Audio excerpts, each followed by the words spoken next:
What is happening out there, Roto Scouts baseball fans? Welcome to a Monday show, gang. Anthony Taylor's in the house, and I absolutely agree with what he's saying in the chat. It's just time. Aaron Boone, heave-ho. Let's get it. It was a nice home run that he hit. I was there that night back in 2003. But dude's just got to go. Look, the team is playing terribly. But he's just been an inept manager for multiple seasons now, and he keeps getting away with it. And I don't know. Does he have compromise on the Steinbrenners? I legitimately don't know why he's the manager of this team. He's just not good. Never has been. Drives me nuts. I've been saying I didn't want him re-signed last year. I've been saying it. Yeah, there's no consistency, as Monty's pointing out in the lineup. Like, I don't mind moving pieces around in the lineup if it's for good cause and if you're putting guys in the right spot. But he consistently gets it wrong. They've got underperforming guys in a variety of positions. Some of the younger players, there's something's got to change.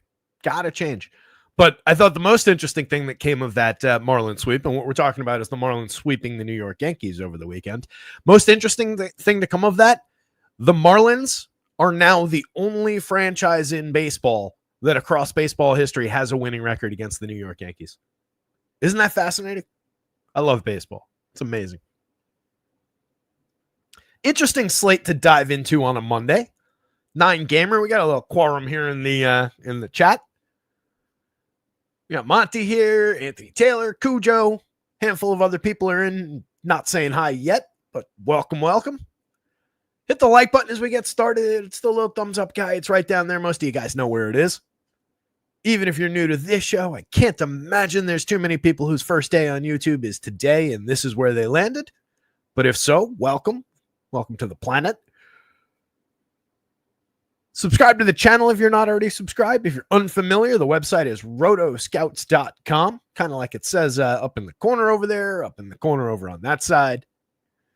Check it out. Everything's under $1 a day. You get access to all the baseball projections, the home run model numbers for every single player, the home run picks that I make for every individual team, and one overall pick of the day. We'll get into who that is a little bit later on. You get the pitching projections, the top stacks board, the power index, the game-by-game snapshots that provide the statistical look that we take during these shows, so you can follow along. You can do your own thing with those.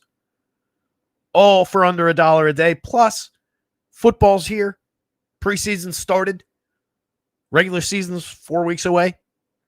That's included for the same under $1 a day. Same thing with basketball and hockey. Once they get here, it's all piled up at one time. It gets chaotic. SJ, what's going on? Good to see you. So let's get into this thing. Pretty decent pitching slate as you see the board there up and down. Not too many bad options on the board. Just a couple soft spots later in the game. We do have a Coors Field game that's awfully juicy in terms of the implied total for the visitors as usual. The Rockies on their side going to be a little bit under-owned typically, as we typically see in that spot. We've talked about quite a bit. But a lot of affordable, usable starters up near the top of the board. There is definitely some variability to this slate. There's not really anything safe about Yusei Kikuchi. Soroka's talented, but up and down. Sonny Gray facing the Dodgers isn't exactly safe, but he's very cheap on FanDuel. We'll get into the breakdown here. Nick Lodolo just seems so expensive at 10-4 against that Cubs lineup. John Hanson, no, I do not sleep much. Those who know, those who hang out around, especially over the last few years, the Discords and the Slacks and whatnot, from place to place where I've been, definitely know that my routine. You can typically catch me in one of those chats with a question at 3, 4 a.m. I'll be in there ranting about a movie or something that I was watching. A little bit less so, oddly, in my Discord than I did over the last few years, but especially during pandemic times and everything, when time didn't exist anymore and we were all just trapped. Those kind of days. Yeah. But I never have slept much at night. I crash late night. And then since I do what I do, it's not critical for me to be like up and at them at 8. Fortunately, I can get a little bit of morning time in there. But yeah, not a lot of hours. I operate on like 4. I don't need the 8. Who knows what that is, long term. But anyway, we didn't come here to talk about this. Kenny Woodhouse, what's going on, buddy? But yeah, once we get to all the major sports going on at once for like the little stretch there, and like baseball winding down, hockey ramping up, basketball about to ramp up, and then football, weekly, and then the individual games gets chaotic. I am, like I said last year, and did not really follow through all that well on. OMG Lil says, plot twist, Terry's actually sleeping right now, but does DFS in his sleep. Nice. But for football this year, I am aiming to have like projections and at least like, the initial ranking set up on earlier in the week. I don't want to commit necessarily to Tuesday every week, but like Tuesday evening would be what I'd be shooting for. And then like Wednesday during the day at worst. So get them up like a day earlier than I was last year, just for the hell of it. All the individual games are covered as, we have been. Anyway, let's dive into this thing. Let me pull up the run board here, and we will talk through these 9 games. So it's an interesting one. Obviously, that kind of stands out quite a bit. The Blue Jays, that excellent Blue Jays offense at a 7+ implied total at Coors Field. We'll get to that one, but the 5 on the other side should not be ignored as usual. That first game, we've got the Red Sox against Bailey Falter making his Kansas City debut. It's Brian Bayo on the mound for the Red Sox. Low strikeout Kansas City, a lot of bat on ball there. They've added some pieces to that lineup. They're pulling a 4.33 implied total against Bayo. He can be effective. He can also limit home run power. It's just a matter of sequencing against him. But I'm kind of seeing the offense on both sides of that one. Red Sox get a pretty weak lefty to deal with here. They're going with their platoon-based right-handed offense. So they've been frisky all year long. They're ahead of the Yankees in the standings now. Congratulations to them. Even if they're selling off Rafi Devers, speaks for itself. So I think we're going more bat heavy in that one, and certainly the Red Sox at a 5.29 implied total that is, second overall on the board and higher than the home team in Coors Field. Definitely look appealing. The Guardians at the Mets, just a 3.44 implied total for the Guards going up against Sean Manaea, and it's Slate Ciccone on the mound for the Guardians going up against the Mets with a 4.66 implied total. Seeing some upside for Mets bats, showing a little bit of power against Ciccone. He can be decent, but he's not very high strikeout most of the time. He had a couple spikes of higher strikeout games. But he has been pitching effectively deep into ball games, so he's at least on the board. Just going to come down, obvious statement coming, to how many runs he gives up. The Brewers at the Braves with 4.63 implied total from Milwaukee. They're going up against Eric Fede, super gettable pitcher over a fairly large sample at this point. So we're liking some Brewers bats there. Still no Jackson Chourio in that lineup, but they're an effective bunch. And a sub-4 implied total for Atlanta. There's no Austin Riley now on top of all the other injuries. He for some reason, well, not for some reason, he was hustling. He chased down Ellie De La Cruz on a play where Ellie was kind of hung up going off third base between third and home plate. It'd be weird if it was between third and the pitcher's mound. And Austin Riley actually ran him down from behind. It was pretty impressive. And he strained his abdomen again in the process. So he's back on the IL. So that's a downgrade for that Braves lineup. Nacho Alvarez back in the lineup. Kid's decent and cheap, so maybe we get some playability against Quinn Priester. Priester had a very, very strong stretch of pitching and actually hasn't been bad. He's just given up a few more runs in the last couple starts. Strikeouts come and go for that starter, but he spiked in the last month a 11 strikeout game and a 10 strikeout game. So obviously definite upside against a free swinging Braves team. The Reds of the Cubs, I mentioned Lodolo looking super expensive. He's on the mound for the Reds. He's going up against Michael Soroka in his Cubs debut. Soroka's interesting just because where he's priced and going up against the gettable Cincinnati lineup with some Ks in it. You can see they're at a 3.54 implied total, 4.04 implied on the Cubs side. I'm seeing a little bit more offense than that, but obviously it's a low total game. It's one of those Wrigley games. Lodolo competent enough on the mound, 11 strikeouts in his last game. Hasn't been bad at all. Well, I shouldn't say that. 2 games over the course of the season. He gave up 6 earned runs twice. Every other start, 4 earned runs or fewer, and he only gave up 4 once. He's found a couple decently high strikeout games and improving the strikeouts over the last handful of games. Last 5 starts, just 1 sub-5 strikeout game. He had a 4 strikeout game against the Marlins of all teams. But then 8, 7, 8, and 11 strikeouts, working deep into ball games. Interesting enough pitcher. I just don't like where he's priced against a very, very good Cubs team. Yanks at the Rangers. This is one we're going to wrestle with. If you know who's on the mound for the Rangers today, you saw this coming. It's Patrick Corbin. He's going to show power to the Yankees. Home run pick of the day comes from the Yankees. I couldn't help it. Corbin's been very good. A funny setup going around that he's pitched very, very well during the Trump administration. So when a Democrat is in the White House, he's terrible. It's weird. But he's pitched excellent basically all season. Hasn't been as gettable for power this year. Found some okay strikeout stuff. I think Patty Corbin is actually usable. I say that grudgingly, but he is for the Rangers on that side of that game, and the Yankees bat's definitely going to come up in conversation in a little bit from their side of that one. And then on the mound for the Yanks, it's Max Fried, who is super usable and looks like one of the top options of the day against that up and down Texas lineup. It's Eric Lauer on the mound for the Blue Jays. I don't think we need to go there with the Rockies showing a little bit of quality and the obvious ability to score some runs in bunches. If you watched any of the recent series at Coors Field, you know what I'm talking about. It's been wild out there lately. And then Tanner Gordon on the hill, same deal goes. The Blue Jays pulling a 7+ implied total kind of stands on its own.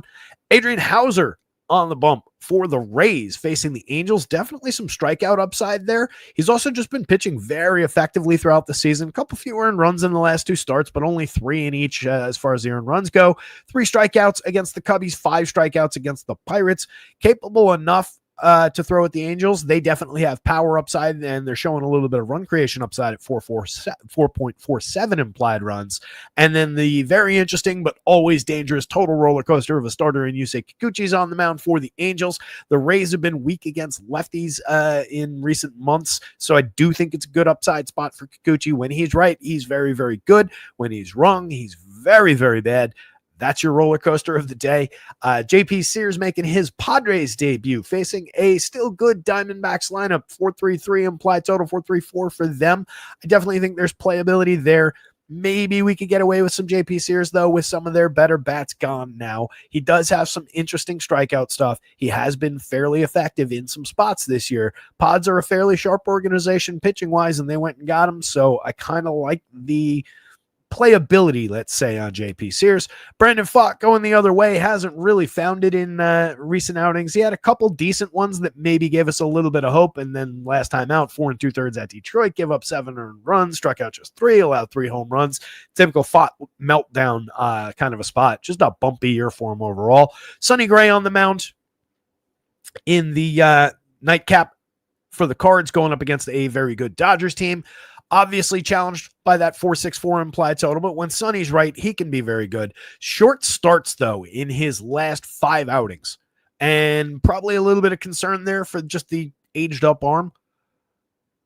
Last time out, last 2 starts, just 5 innings. Gave up some earned runs, struck out just 5. He's also only struck out exactly 5 in each of his last 4 starts. So maybe a little bit diminished there, facing a deadly good Dodgers team. Doesn't seem great. And then Tyler Glasnow, one of the top pitchers of the day, going up against that mediocre Cardinals offense at a 3.46 implied total. And there he is. Top of your pitching board projection-wise on both sides. Offset by a few points as well. We got burnt by him last time out. I do not think that's any reason to avoid him this time out. Last time, just 4 innings at Cincinnati. 4 earned runs, gave up 2 homers in that game, struck out 3, but walked 5. Downside, Tyler Glasnow for sure. Unavoidable. It happens to the best of them. The game before that, that's the one we're looking for. He faced the Twins, 7 innings, 12 strikeouts, 1 run on a homer, 3 hits. That's the upside. Kind of stands on his own at the top of the board. 10-2. He's less expensive than Lodolo against the Cubs. Make that make sense. 9,800 on DraftKings. He is your second most expensive pitcher, behind Max Fried at 10-2, which I can get into. But he also compares to at 95, Sean Manaea, at 93, Sonny Gray.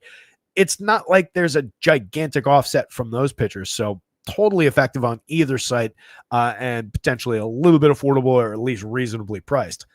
Fried, just terrific option on either site. 97, 10, 2, totally fair for his upside. He's been very, very good all year. Excellent run limiter, excellent limiter of power. Strikeouts kind of in the middle, but always, always playable. This is your crazy wild card. You can see the difference in price. 9,000 versus 79 on DraftKings. It's going to be more popular on DK, I would imagine. Probably going to have some popularity on FanDuel. I'm sure he's getting talked up a little bit. Landing third on my board at a believable Yusei Kikuchi kind of a number. Comes with a gigantic, obvious trapdoor above a basement filled with spikes, and then there's water around, and then there's crocodiles like going through the spikes and stuff. It's really, really dangerous. But the upside is definitely there. For a very fair price on both sides, Mikey Soroka going up against, again, a gettable Reds lineup. 78, 7,000. I don't think projects unreasonably. Sub 30, but right at the line. That FanDuel, 15 and change, DraftKings. So like right at that crucial line. With upside beyond that, a little bit of definite downside as well. When he's not been right this season, it hasn't been pretty. But he's definitely a talented kid, and that is a interesting spot. Manaea's just been good, 81.95, very differently priced across sites. Interesting on FanDuel, but you're only probably getting 5 innings. That's the issue with Manaea on the FanDuel side, and that's why I think he's a little bit cheaper over there. 95 on DraftKings, just kind of for the upside that he provides on a slate like this, just kind of works. Because you don't care about that 6, you don't care about the quality start as much. Obviously, it scores you points and gives you additional ceiling, but the quality start is more crucial to the equation on the FanDuel side because it scores points in and of itself. Sonny Gray against the Dodgers, just 86.93. I think, again, another guy challenged to get to that 6th inning, especially against the Dodgers, especially in recent form. 93 on DraftKings. I think Sean Manaea is probably your more interesting option between those two. Lodolo, I'm just really staring that price in the face at 10-4 on FanDuel, and I really don't like it. 87 on DraftKings works a lot better if you're interested in going to Lodolo. We'll talk them through when we get there. Priester against the Braves at 99 maybe also falls into that bucket. He's shown enough quality to believe in this season, but there are options at either higher end projections and ceiling among the top couple guys or just kind of more interesting prices than taking shots with Priester against those Braves. And there are still some decent bats in that Braves lineup, as diminished as they may be. I think he's very playable on both sides. My hope would be in going to him that he kind of falls through the cracks ownership wise because of where he's priced and what I just said. So for that reason, I could maybe get into some, and there are some swing and miss hitters in that lineup for sure. Hauser facing a free swinging Angels lineup at 81 on DraftKings definitely hits the board a little bit. A lot of clean starts for him through the season. 95 on FanDuel, another guy that just same thing as Quinn Priester. I don't know that I need to go there, but I expect you would find him at mid-low single-digit ownership if you do, and he's perfectly fine. Not necessarily competitive ceiling with the Glasnows of the world, but certainly competitive ceiling with Soroka, Sean Manaea in 5 innings, Sonny Gray in 5 and change. So very playable. Corbin, if you're going by this year's numbers, fire away. Definitely going to have a little bit of both sides of that one, I think, at 82.76. There's certainly upside for Patty Corbin against these Yankees. He could cruise past several guys at either higher prices or higher projections as he goes through the day. He could also finally find his downside and get absolutely crushed by this Yankees team. There are some very high upside bats in that lineup, so a little back and forth there. And then we get challenged. That's not a great looking spot, but if Fott finds form, he could get there. How's that for alliteration? Ciccone against the Mets, I don't love, especially not those. I feel like he should just be cheaper. Bayo against Kansas City, kind of the same thing. The DraftKings buy is a little bit better at 78. That's at least worth discussing because of how cheap JP Sears is on both sites. And then hard no for Eric Lauer at 9,800 at Coors Field. 63, we can have a conversation about. Fede, no. Walter Gordon just knows. You will note as we get into things. OMG lows. Wouldn't surprise me if Soroka was pretty popular.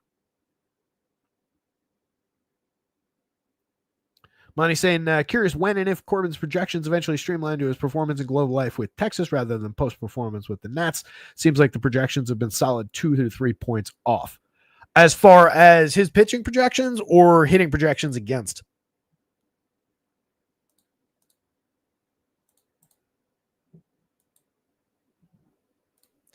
There's a long history with Patrick Corbin. That's the thing. And more of the recent history has been far more negative.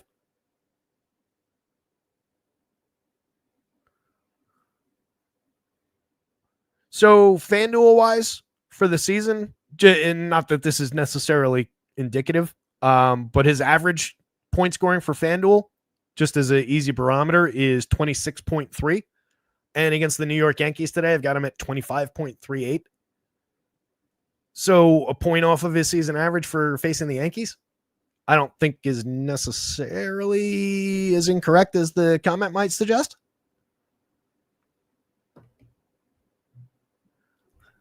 Yeah, it's a little recency, and you're not wrong in suggesting that he's got upside, and I'm trying to explain our way through that as we go. But I think median projection wise, having him right around his season long point scoring average is probably not incorrect in this spot, with the Yanks pulling 4+, right?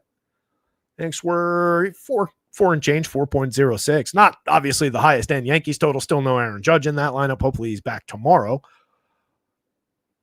And again, Corbin has been good.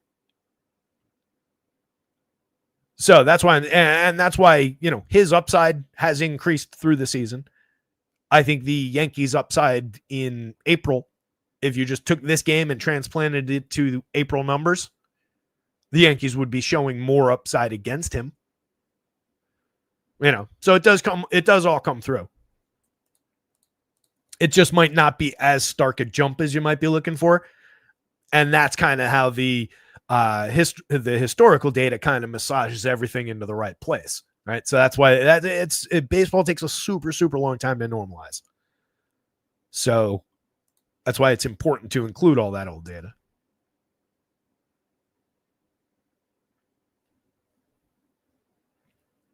But good question, Monty. Always happy to talk it through, and worth asking. All right. So as I was about to say, spend some time in the model, put some back end updates in over the weekend, just for start of August. Made sure that all the different changes were taken care of. Got several of the naming issues that have been plaguing us all season taken care of. I finally found where that athletics thing was. It was in the dumbest, most obvious place, guys. It was here, where it's very, very clearly pulling the team names. It was there. And I could not find that all goddamn season. Finally found it. But I think the most important thing to note is I added the team splits for some of our key categories that we talked through. I didn't put the StatCast ones on there, and that's mostly because it would require grabbing a second board from the stats update, and I was lazy about it. But I did throw that up here just so we could talk through some splits. So these are the active roster splits for each of the teams against the opposing pitcher's handedness.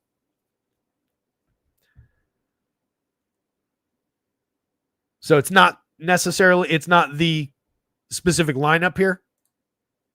It's the full active roster. That's where you're getting, so many plate appearances, and, it gives us an idea of where these teams are. Something I've been threatening to do for a while.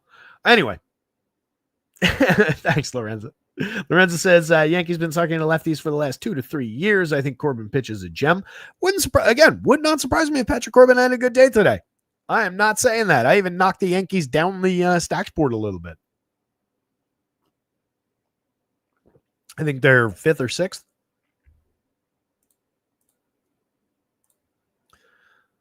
That said, this season, this Yankees active roster is a 116 WRC plus, a 183 ISO against lefties, 43 home runs, stealing a bunch of bases too, getting on base at a pretty solid clip.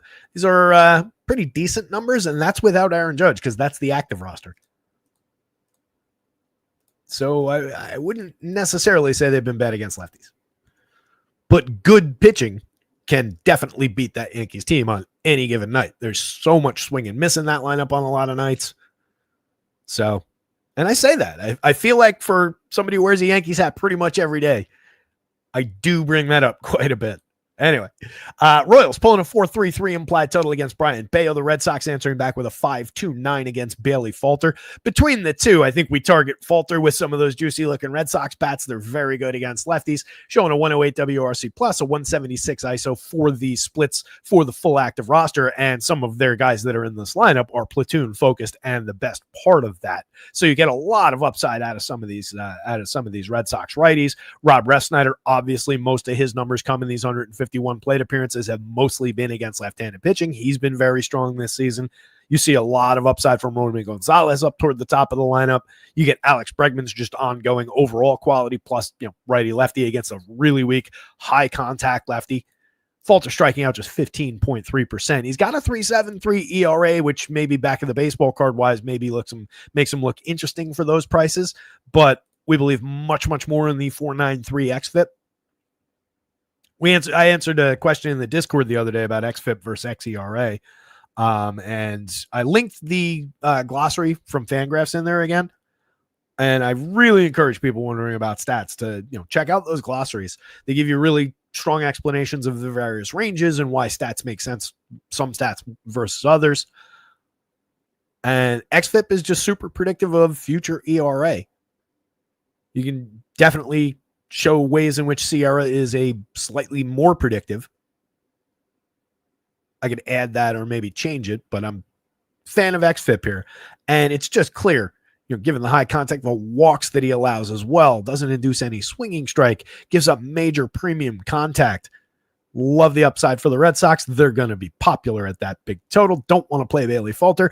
Bayo, 17.9% strikeouts, a 3.19 ERA, a 4.26 xFIP. That xFIP, definitely a solid run and change higher than the ERA. Plenty of reason to target that with some under-owned Royals bats. They're high contact. They're a decent sequencing team. He does limit power fairly effectively, just a 2.59% home run rate on weak and medium hard hits and exit velo, 6.9% barrels on just an 8.3 degree average launch. There are reasons to consider Bayo, especially on DK at 78. I think he's in the mix, not necessarily a go-to, not necessarily a monster ceiling guy, but could come through with a fairly affordable 15 points. FanDuel-wise, you could get him up to like 30-point ceiling, depending on how deep we get into games. But probably a little bit more upside for the Royals bats. Again, they're just low strikeout enough. There's enough hit tool in that lineup. So I think we lean in that direction a little bit. Last time out, Bayo went 7, 4 strikeouts, but 4 walks. Allowed a home run. That was the only earned run he gave up in that start. 5 1/3, 6 innings in 2 starts prior to that, and then a complete game, 2 runs, 10 strikeout game against the Rockies in a start in Fenway back in the beginning of July. So we've been getting depth out of Bayo lately. He's actually been on a very strong stretch since really the beginning of June of going 6 or 6 plus. Only 1 start in which he didn't complete the 6th inning. Every single start except for that one was a quality start. So he's been strong. Definitely 78 is appealing. 88 on FanDuel. Given the upside, maybe that I'm discounting a little bit for a quality start, maybe there's more playability in that 88. I still don't love that price, given the general lack of strikeout upside, but I think it's at least playable over here. But if we're looking at Royals bats, India continuing his disappointing season, just an 87 WRC plus, not really putting great wood on the ball. He's low strikeout, fairly high walk. A 335 xWOBA is the one thing that really stands out there. He is playable at second base, but it's been an underwhelming year. Bobby Witt remains a star. Premium contact up and down, 16 home runs, 29 stolen bases, a 123 WRC plus, been tremendous. Vinny Pasquantino, you can always buy 4,100 on DraftKings, is pretty cheap for the upside. 31 on FanDuel remains fair. He's got 18 home runs, a strong season overall, 109 WRC plus, a 342 underlying xWOBA, suggests a little bit more ongoing upside. He's pushed barrels up by 2 percentage points. We talked about that at the very beginning of the year, how critical that could be. He has lost 4 percentage points of strikeout rate over the course of the season, but this has been gradually coming down over time. Might not get all the way down to those levels, but there's been nothing wrong with Vinny Pasquantino's season. He's just gotten very affordable. Michael Garcia at 47 across multiple positions, 31 across multiple positions, has 10 home runs, 20 steals, getting on base at a 353 clip, has a 124 WRC plus, been a monster all season. He's pushed his barrel rate up a little bit, hard hit rate up a little bit. Doesn't destroy the ball, but hits it effectively hard. Sal at 14.9% barrels, 45.9% hard hits, up to 20 home runs now at 210 ISO. Nothing wrong with Sal Perez this season. 4,300, 3,000. Very affordable. Yastrzemski on this team now, 35-27. 3.81 in the home run model. Take a little bit of the home run upside away, but an effective enough lefty bat. Medium strikeout, but high walk. 9 home runs, 6 stolen bases, 325 on base, just a 95 WRC plus, and an underwhelming xWOBA. He hasn't had a great year, but he's been a lot better than this in years past. So I have faith in Yastrzemski. Heavily left-handed bottom of the lineup here, going up against Bayo, kind of the opposite of what the Red Sox are doing. Frazier, Rave, Isbell, mix and match guys. Between them, you want Frazier or Isbell most likely. They're the most likely contributors. Rave has 5 stolen bases, 3 home runs in just 116 plate appearances. You could argue at low ownership there is a little bit of interesting upside there. And between the 3, he hits the ball less consistently, strikes out quite a bit more, but he hits the ball a lot harder. So there's a little bit of upside. There's at least a conversation back and forth. Frazier's probably the most interesting, just given the multi-position and the direct connection up to the top of the lineup.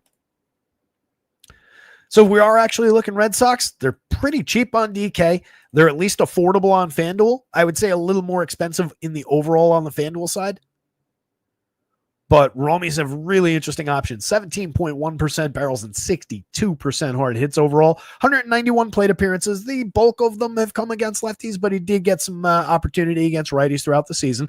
8 homers, 4 steals on the year, a 136 WRC plus, monster xWOBA. Just crushes the ball. Excellent spot in the leadoff role. Ahead of Alex Bregman. Love the upside there. He's got 14 homers on the year, a 242 ISO. Has never stopped hitting the ball hard. Just has gotten more and more interesting as this season has gone on. Outside of here, was very interesting at the beginning, missed some time, and is back in this lineup and very interesting again. 4,000 for Roman Anthony feels a little cheap. 27 feels really cheap. 2 home runs on the board, 283, 400, 428. Just look how he's actually making contact with the ball, though. In his batted ball events, just ludicrous upside in that contact. Up to 24.7% strikeouts, but a 13.7% walk rate. Gets on base at a 400 clip over 190 plate appearances in his rookie season. There's tremendous numbers going on here that are not getting appreciated by those prices. Rest Snyder's just good against lefties, 37, 27. Just getting on base effectively with a 364, a 208 ISO overall, 6 home runs on the board. And again, most of those plate appearances are against lefties. Trevor Story's another guy who just crushes baseball pretty consistently. 18 home runs, 18 steals, up to 256, 299, 431. That on base still needs improvement. 97 WRC plus and climbing 175 ISO. He's having a good year overall, especially in the areas that we care about. Just needs to draw more walks to find that consistency again. Ceddanne Rafael has been crushing the ball all season long. He's up to 14 homers and 14 steals. In the next spot down, you've got Jarren Duran with 11 and 18. He's diminished against the lefty, but still in the lineup, still potentially effective. And you get him a little bit lower owned maybe than you would otherwise. Kind of makes him interesting. Abraham Toro at 23-25 is just cheap. He hasn't exactly been putting great bat on ball all season, but he's low strikeout, low walk, so you get a lot of frequency of bat on ball. He's found some BABIP success this year. 260, 314, 402 is not exactly overwhelming anyone with power, but those aren't terrible numbers either. 93 WRC plus. There's nothing really to speak to upside over there outside of just some happenstance with bat on ball. Don't love him at first base. Definitely more interesting across multiple positions. And then Connor Wong, dead min price is kind of interesting if you're just going to this team and mixing and matching your way through a lot of stacks, which is worth doing to break up the popularity to get to a very cheap catcher bat. Let's remember last year, 283, 33, 425, creator runs 10% better than average, hit 13 homers. 9 homers the year before, just a 151 ISO, more like this year's season. This year, just 112 plate appearances and lost his full-time job. But definitely at that price, worth targeting on DK. In the mix for shares if you're building a lot with the Red Sox on FanDuel. Red Sox bats, Royals bats, Brian Bayo, mostly on DraftKings. Collins here. Collins says, hell yeah, Marlins. He's behind on the video, but yes, excellent upside for them. Or excellent performance, I should say, from them. Like the Yanks didn't have great games. That bullpen in that first game melted down. All those new relievers, every single one of them came into the game and gave up runs. Ridiculous. And the Yanks just played bad. Defense has been terrible all season. Pitching's been fairly good, fairly consistent. Just consistency at the plate's not there, and mostly to me, it's the defense. It's just burning them day after day after day. Anyway, Guardians at the Mets, just a 3.44 implied total over here. Manaea at 95 at 81. Again, I feel like it's a day where these are not necessarily his ceiling numbers, but his ceiling is a little bit more limited for the money than some of the other starters on the slate. He's pitching to a 32.4% strikeout rate, a 2.08 ERA, a 2.90 xFIP. It's not like he's been bad, but you just have a little bit of limited expectation given two 5-inning starts, a 4-inning start in the first start back, or the second start back, 3 1/3 in the one before that. A little bit of protection, a little bit of just slowly bringing him along here. So while I love what he can do for the money in 5 innings, I don't know that we get a 6. I don't know that we even get a shot at the 6th. 81 is playable over here. 95 is shaky on DraftKings. I do think you could squeeze out a few additional points just on the strikeout upside. But the ceiling, if you get a ceiling day from any of the other top-end guys, Glasnow, Fried, Kikuchi falls into a similar bucket as Manaea, just with more innings expectation, but probably more downside expectation as well. Some of these options, he does need to thread the needle at the price that he comes in at. It's believable, but I don't know that it's necessarily projectable. Ciccone comes in with a 3.77 ERA, a slightly higher xFIP, but a manageable one at 4.06. He induces a medium swinging strike rate at 9.8%, a mediocre CSW, just 20% strikeouts. The walks are fine. He's serviceable in those roles, but what he gives up is a ton of premium contact so far. 11.4% barrels, 46.9% hard hits, 91.2 miles an hour of exit velocity allowed on average, a 4+% home run rate that's entirely believable, pushing upside toward these Mets power bats. 4.66 implied total, maybe even a little bit light for the Mets here. Warm, kind of a upside offense kind of day here in the New York area. Love the upside for the Mets here with all that power showing. And all these guys are believable power options. 19 homers on the board for Nimmo. Lindor at 21. Obviously Soto and Alonso. And then serviceable. That's at worst going down this lineup for fair prices. Starting over here, though, the much lower end team. Just a 3.44 implied total. If you're leaning Guardians, you obviously want to just dabble with some of the top end of this lineup and then maybe pick your poison down among the lower end hitters. It's not a lot of quality down lineup with this team. Nolan Jones remains my most interesting option down there at 25-23, but lefty is going to hurt him in an otherwise also just terrible season. 311 really bad plate appearances so far, a 78 WRC plus. Little encouragement there in the xWOBA and over here in the premium contact department, as well as the walk rate maybe. But I can see Sean Manaea at least getting him twice, and then we'll see what happens against the bullpen. He would be my playable guy down there, though. Hedges is not much of a bat. Brian Rocchio has never been much of a bat, just really here played solid infield defense. Gabriel Arias is a little bit more connected to the top end of the lineup, I would say. He's interesting at that price at 26, but I don't love going to that spot for shortstop against several innings of Sean Manaea. But he does make good contact over the course of time. 7 home runs in 312 plate appearances, just a 141 ISO, 89 WRC plus, and strikes out 30% of the time, though. Another guy you can see Sean Manaea getting twice before he exits the game.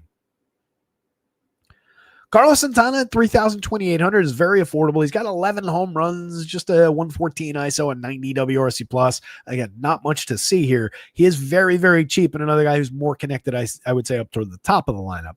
David Fry at 28-26 does have upside against lefties. 7.8% barrel, 41.2% hard hit overall. 5 home runs in 94 plate appearances, a 195 ISO, but a sub Mendoza, a 234 on base, a 66 WRC plus, and a 38.3% strikeout rate. Again, going up against Sean Manaea, who's got an 11.6% swinging strike rate, a 32.4% strikeout rate. Just seems problematic. Jose Ramirez is obviously a superstar, just one of the best players in baseball, full stop. Excellent at everything. If you're going to this team, you definitely want Jose Ramirez. He's the only real playable one-off option with visible upside. if you want to take cheap David Fry shots at 2,800 as a one-off, so be it. There is a little bit of upside there, but you know what I mean about Jose Ramirez. Ana Martinez and Steven Kwan up toward the top. Martinez is just cheap against a lefty, but 238, 271, 387 overall, and 81 WRC plus. No real power to speak of. Not that interesting of a bat, even though he's cheap. Steven Kwan is excellent as far as just putting the ball in play. Low strikeout, low walk, 8.6%. Strikeout, 8.6. Medium walk, 8.6% walk. Creating runs effectively at a 110 WRC plus, but just not a day we're looking for that from this lineup. These guys, again, much more interesting. Very expensive here. If you just go full 5-man off the top, that is a 48.60 average, which is essentially unsustainable. You do have a very cheap Mark Vientos. Holy shit, 2,500. Come on. That's silly. I know that for whatever reason, DraftKings hates Mark Vientos, but that's just dumb. Like, we were talking about how dumb $4,000 prices were all last year and for the better part of the early part of this season. 251 ISO last year, 27 home runs, an excellent 450 plate appearances, and that's who he's supposed to be. 298 plate appearances this year hasn't really been good, but has hit 7 home runs. Just a 301 xWOB under the surface. He's really struggled this season.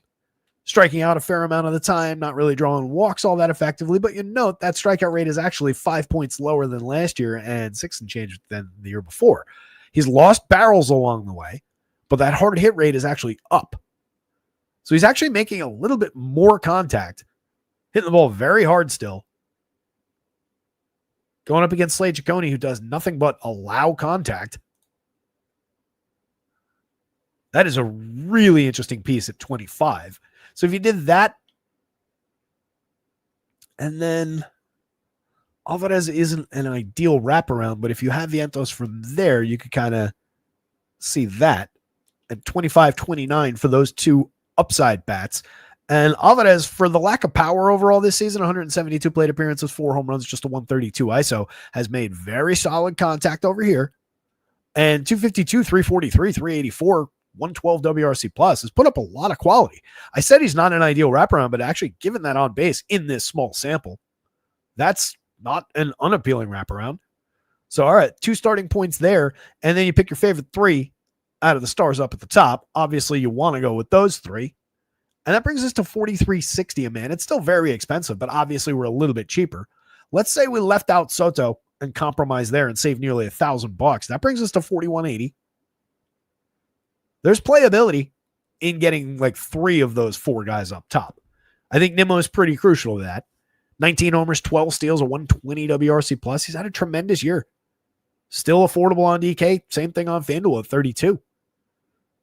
Easier to reach just the full 4-man on FanDuel. It's not difficult to get a lot of combinations with that lineup today.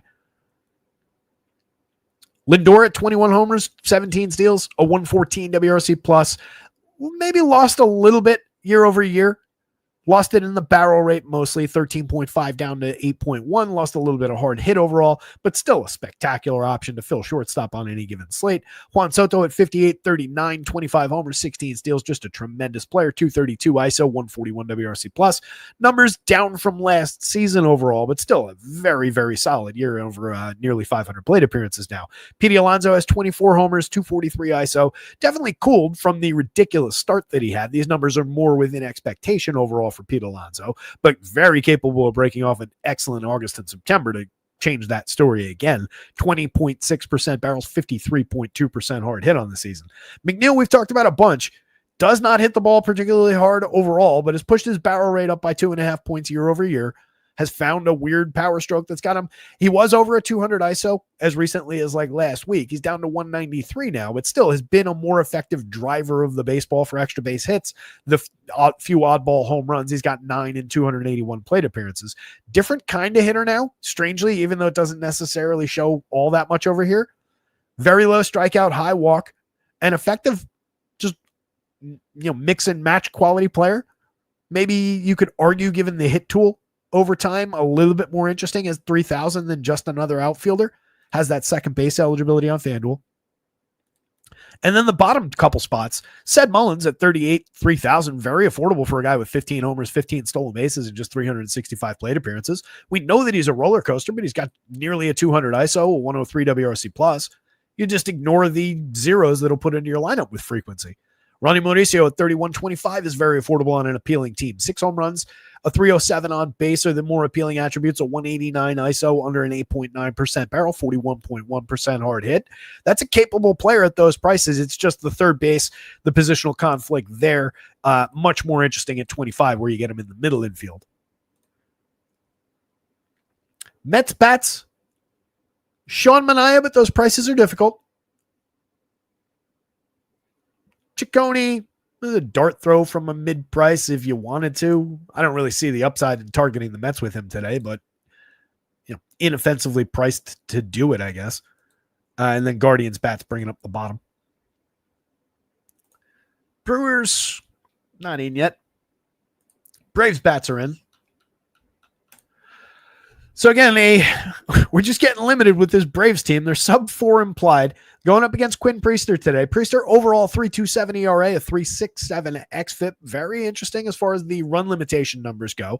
Just a 2.70% home run rate, limits contact, keeping the ball down at just a 4.6 degree average launch. This is Quinn Priester in basically peak form. This is who the kid was supposed to be. He was a fairly highly regarded prospect. Hit some challenges along the way, but has kind of delivered this year. 10.2% swinging strike rate, has spiked a couple excellent upside games through this strong stretch of starts. 3 starts back, he struck out 10 against the Dodgers of all teams. Kept them off the board, 3 hits over 6 innings. Prior to that, back on June 28th against the Rockies in Milwaukee, 1 hit shutout over 7 innings, struck out 11 Rockies.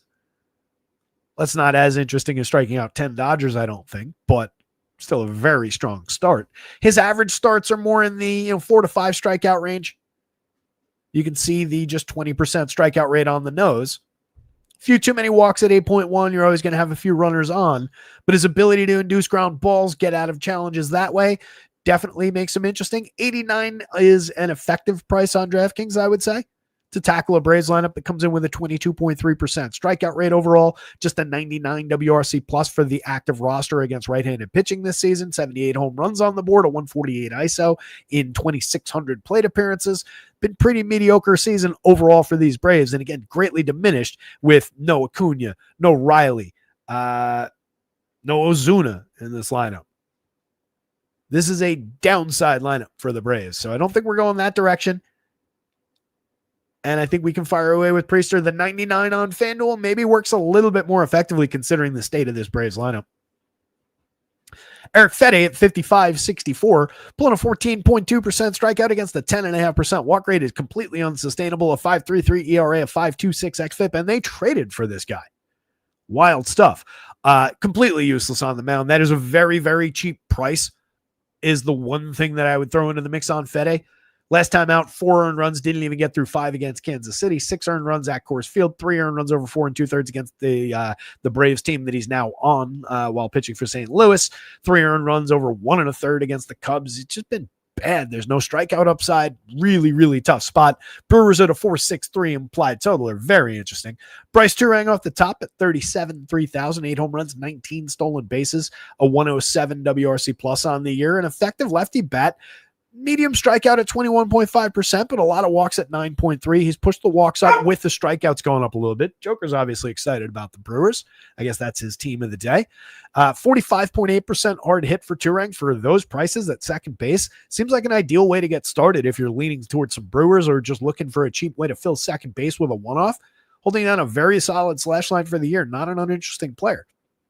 William Contreras at 41.32 fills catcher pretty admirably.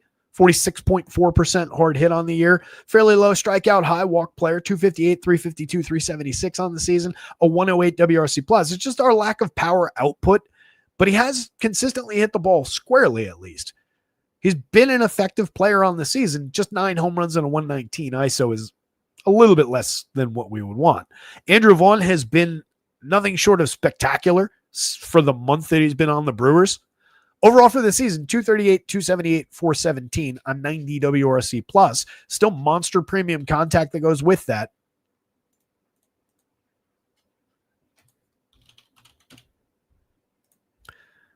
If I planned these shows ahead of time, I would just have this. His first game on the Brewers was on July 7th. With Milwaukee, over 77 plate appearances, still a nothing sample of plate appearances. But keep in mind the pedigree when we're talking about a kid who was picked 3rd overall just a few years ago.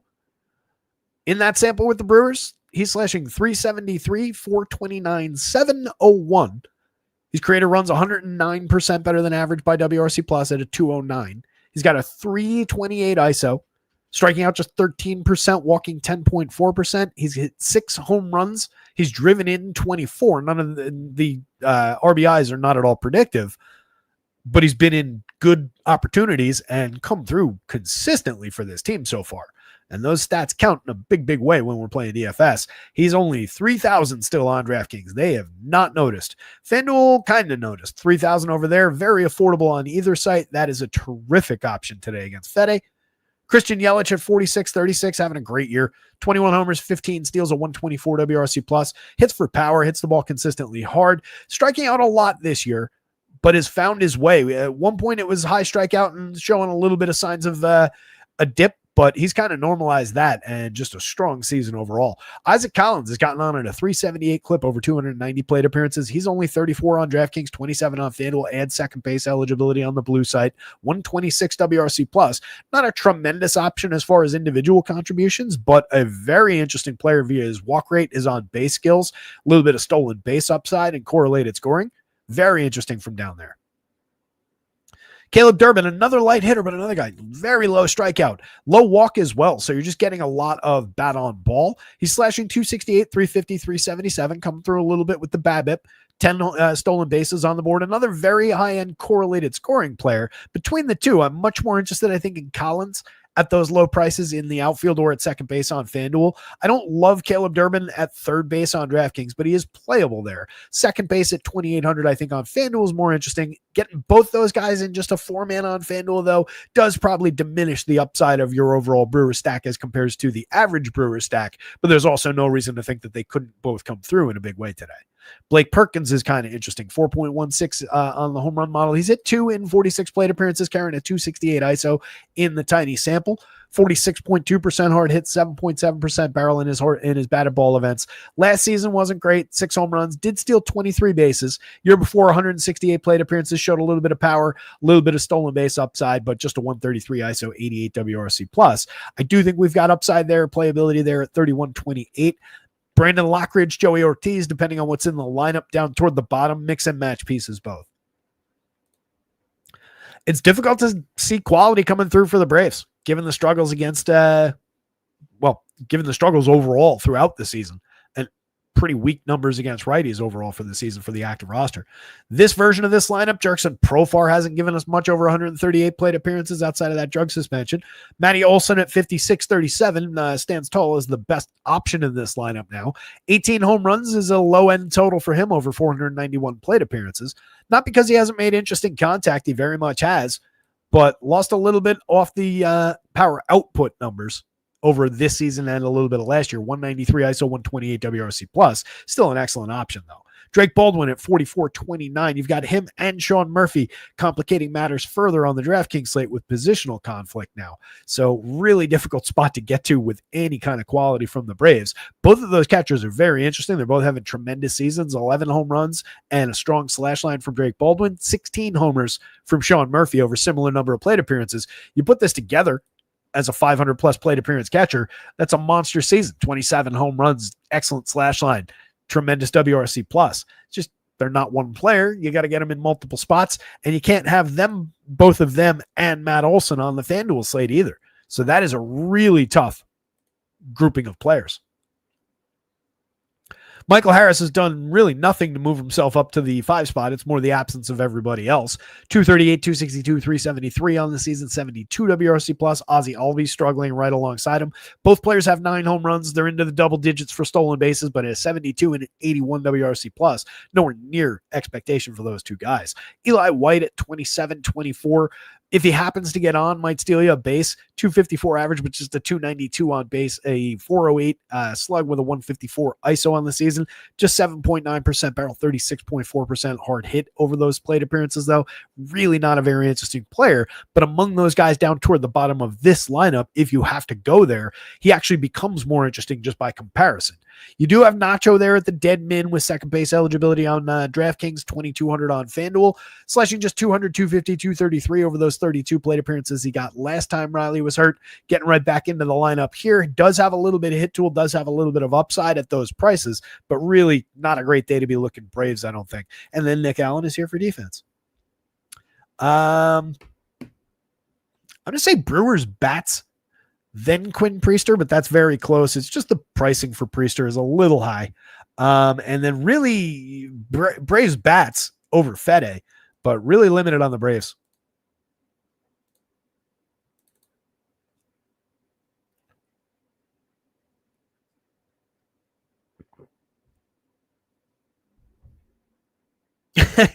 Money says Vientos must have taken some DK staff member's wife, some dark demented stuff happening. That price submerged. Seriously. We can take advantage for sure, though. That's a great looking spot. Even if he doesn't come through, as we've discussed before, and I'm sure a lot of you guys know, even if he doesn't come through, on this side of lock, playing that spot in that lineup today is the right decision. Has upside. You are making a good play by going to that. He's going to get popular for it. That's where you get a little bit of bounce back on the game theory of it. I imagine he'll get pretty popular for it, but I do think it's the right thing to go to today, even if he goes out there and goes 0 for 5.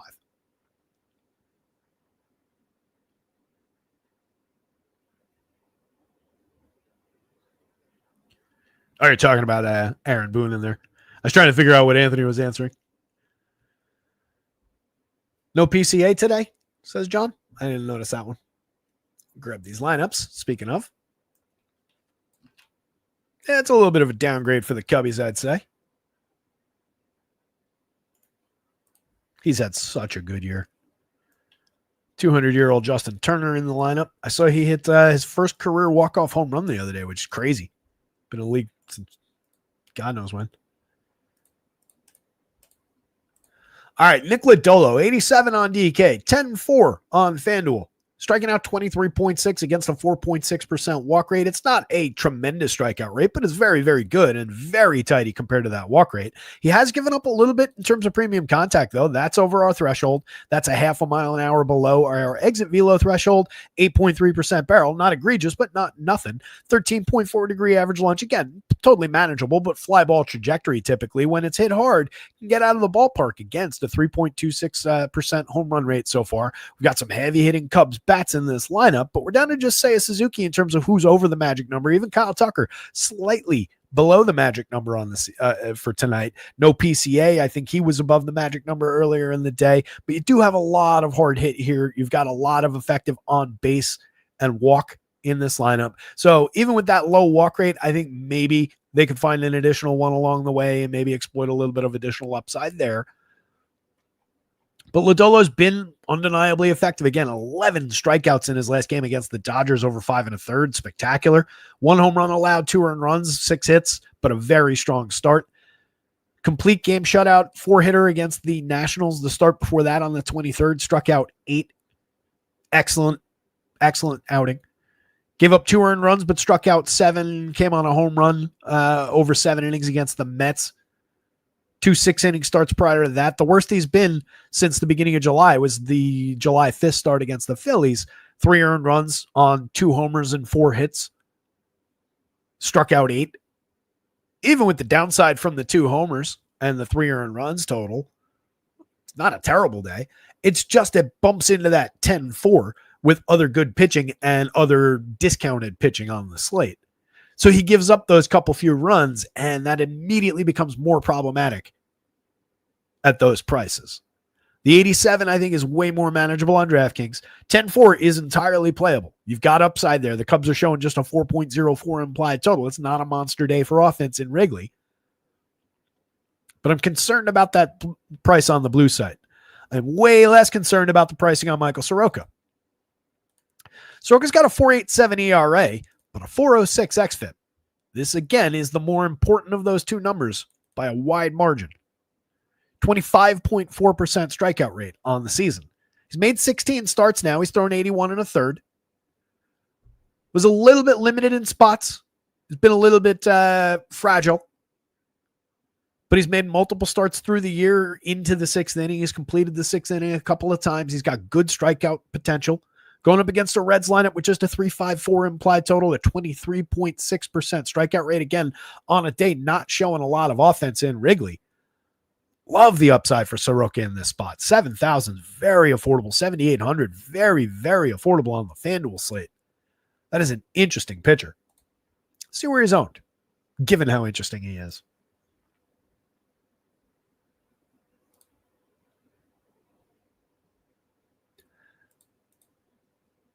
Oh, come on. He's got a fair amount of ownership on him on FanDuel, but it's not to 20%. I don't mind that. Third highest behind the obvious two. Right in line with some of the other guys. That's kind of interesting.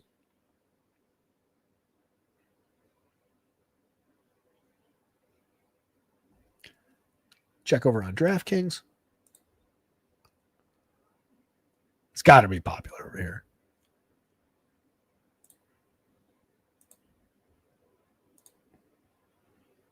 Yeah. Most highly owned pitcher on the DraftKings slate. Makes sense. Manageable number, but most highly owned projected pitcher on the DraftKings slate. Definitely not a surprise. Very usable in this spot. With that in mind, a few oddball stacks of Reds, a little bit of a contrarian position. When we look for contrarian spots, nothing is super targetable about Soroka outside of the fact that just through happenstance in his 16 starts, he has allowed some runs along the way. I would say not necessarily a polished pitcher. So maybe a little gettable, and this is a at least reasonably talented collection of players. So there's a fair argument to be made with him on DK being as owned as he is. Maybe a little bit of game theory against there. You do have some stolen base bonus potential through the Reds. You've got a little bit of power showing through there. You've got one superstar, obviously, in Elly De La Cruz at 6,000, 4,200. The wrinkle there is everybody who goes to the Reds, every single person is going to use Elly. So you collide with that spot a little bit, but that's obviously worth taking. 10 home runs, 10 steals up top for TJ Friedl at a fair price at 38,300 is a 117 WRC plus on the year. 11 home runs and 15 steals over 422 opportunities for Matty McClain. Bad season so far, Adam McClain. Fair to say, 225, 306, 345, just a 120 ISO, a sub 300 xWOB is terrible, and 81 WRC plus. Nothing to show in the premium contact department. One thing that he's kind of doing consistently is drawing a few walks here and there. But that's a really bad season out of a player that I think we were expecting a lot more from, given what he did a couple years ago. Any given slate upside for sure. Affordable at second base. Still appealing if you're going to this team. But I might be looking at it for like a 3-man on DK or a secondary stack on FanDuel. And maybe you're just working with Friedl if you want him off the top. Elly for sure. And then Austin Hayes, Gavin Lux, maybe Spencer Steer become more interesting by comparison to what McClain's been this year. You do get a good lineup spot out of McClain. You do get a multi-category contributor on a good day, but it's come with a lot of downside through the season. He's a heavy strikeout rate guy. Don't love Matt McClain outside of just a cheap option at second base. Austin Hayes at 41 at 33. Arguably a little priced up on FanDuel at that number now. It's not a terrible option. 273, 332, 476. He's got a 200 plus ISO on the year, 117 WRC plus, 11.6% barrel rate. It's the idealized form of Austin Hayes. It's just, you're paying a little bit for what he's already done. Gavin Lux at 33.26. You're not really paying anything for. He's getting on base at a 360 clip, a 106 WRC plus. I would argue for him higher up in the lineup, maybe reconfigure around like Friedl or Lux, Elly, and then like Hayes in the 3 spot maybe, or whoever of Friedl and Lux You don't put in the leadoff role, go into the 3, and then leave Hayes in the 4, move Stevenson to the 5. It's not what they did, though. Steer at 39-31 has 12 home runs. Disappointing season out of him as well, but there is upside in that bat. We've seen it in the past. Stevenson barrels the hell out of the ball, 52.2% hard hits, a 12.3% barrel rate, just 8 home runs, just a 163 ISO. But if we're just buying cheap premium contact at catcher, 3,600 kind of works, especially if you're already going to this team. That's a priority bat on DraftKings if you're going to this team. Jake Fraley, mix and match quality, 37-28, playable in the outfield, but not a ton of upside showing. And then Ke'Bryan Hayes, 28-24, hitting 9th for this team. 3 home runs, 10 steals, got off to a decent start with a homer the other day for Cincinnati, but has never really come through on the always consistently hard hit baseballs. Just a limited player. Excellent at defense. On the Cubby side, I mentioned Suzuki. 11.25 in the home run model. He's hit 26 on the year, a 258 ISO, crushes baseballs with consistency, hits behind one of the best bats in the game. 276, 389, 483 from Kyle Tucker this year, a 391 underlying xWOBA, 144 WRC plus. Just a tremendous option on any given slate, but very expensive at 61.39. You're taking shots at Lodolo there. I don't worry about lefty-lefty with Kyle Tucker whatsoever.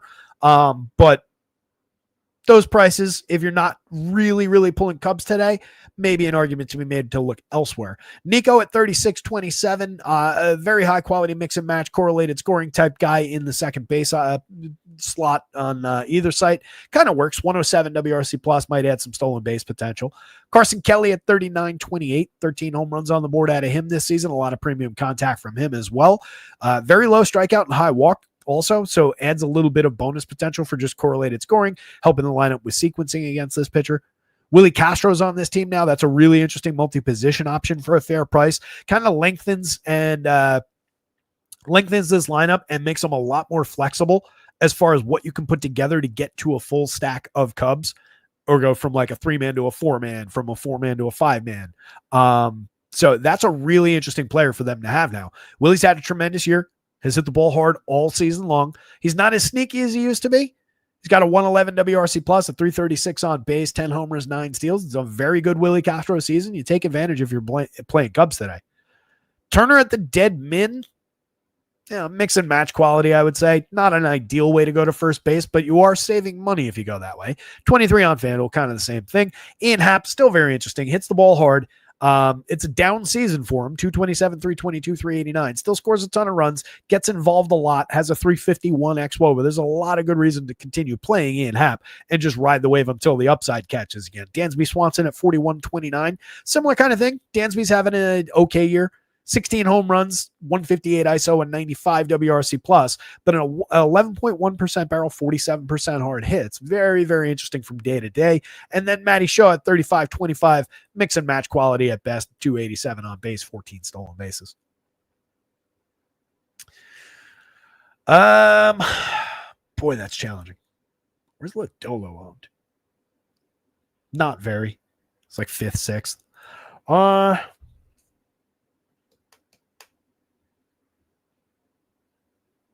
Soroka, despite the ownership.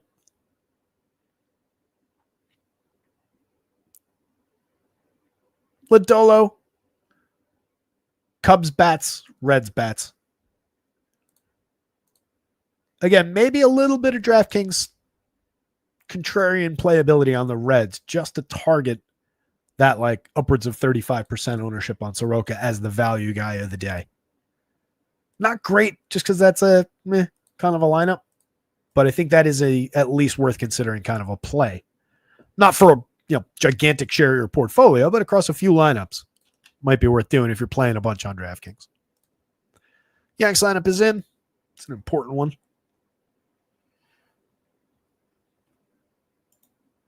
Let's see what Boone screwed up today. Ahmed Rosario in the 2 spot. Okay. Why not? Oh my God, this guy needs to get fired.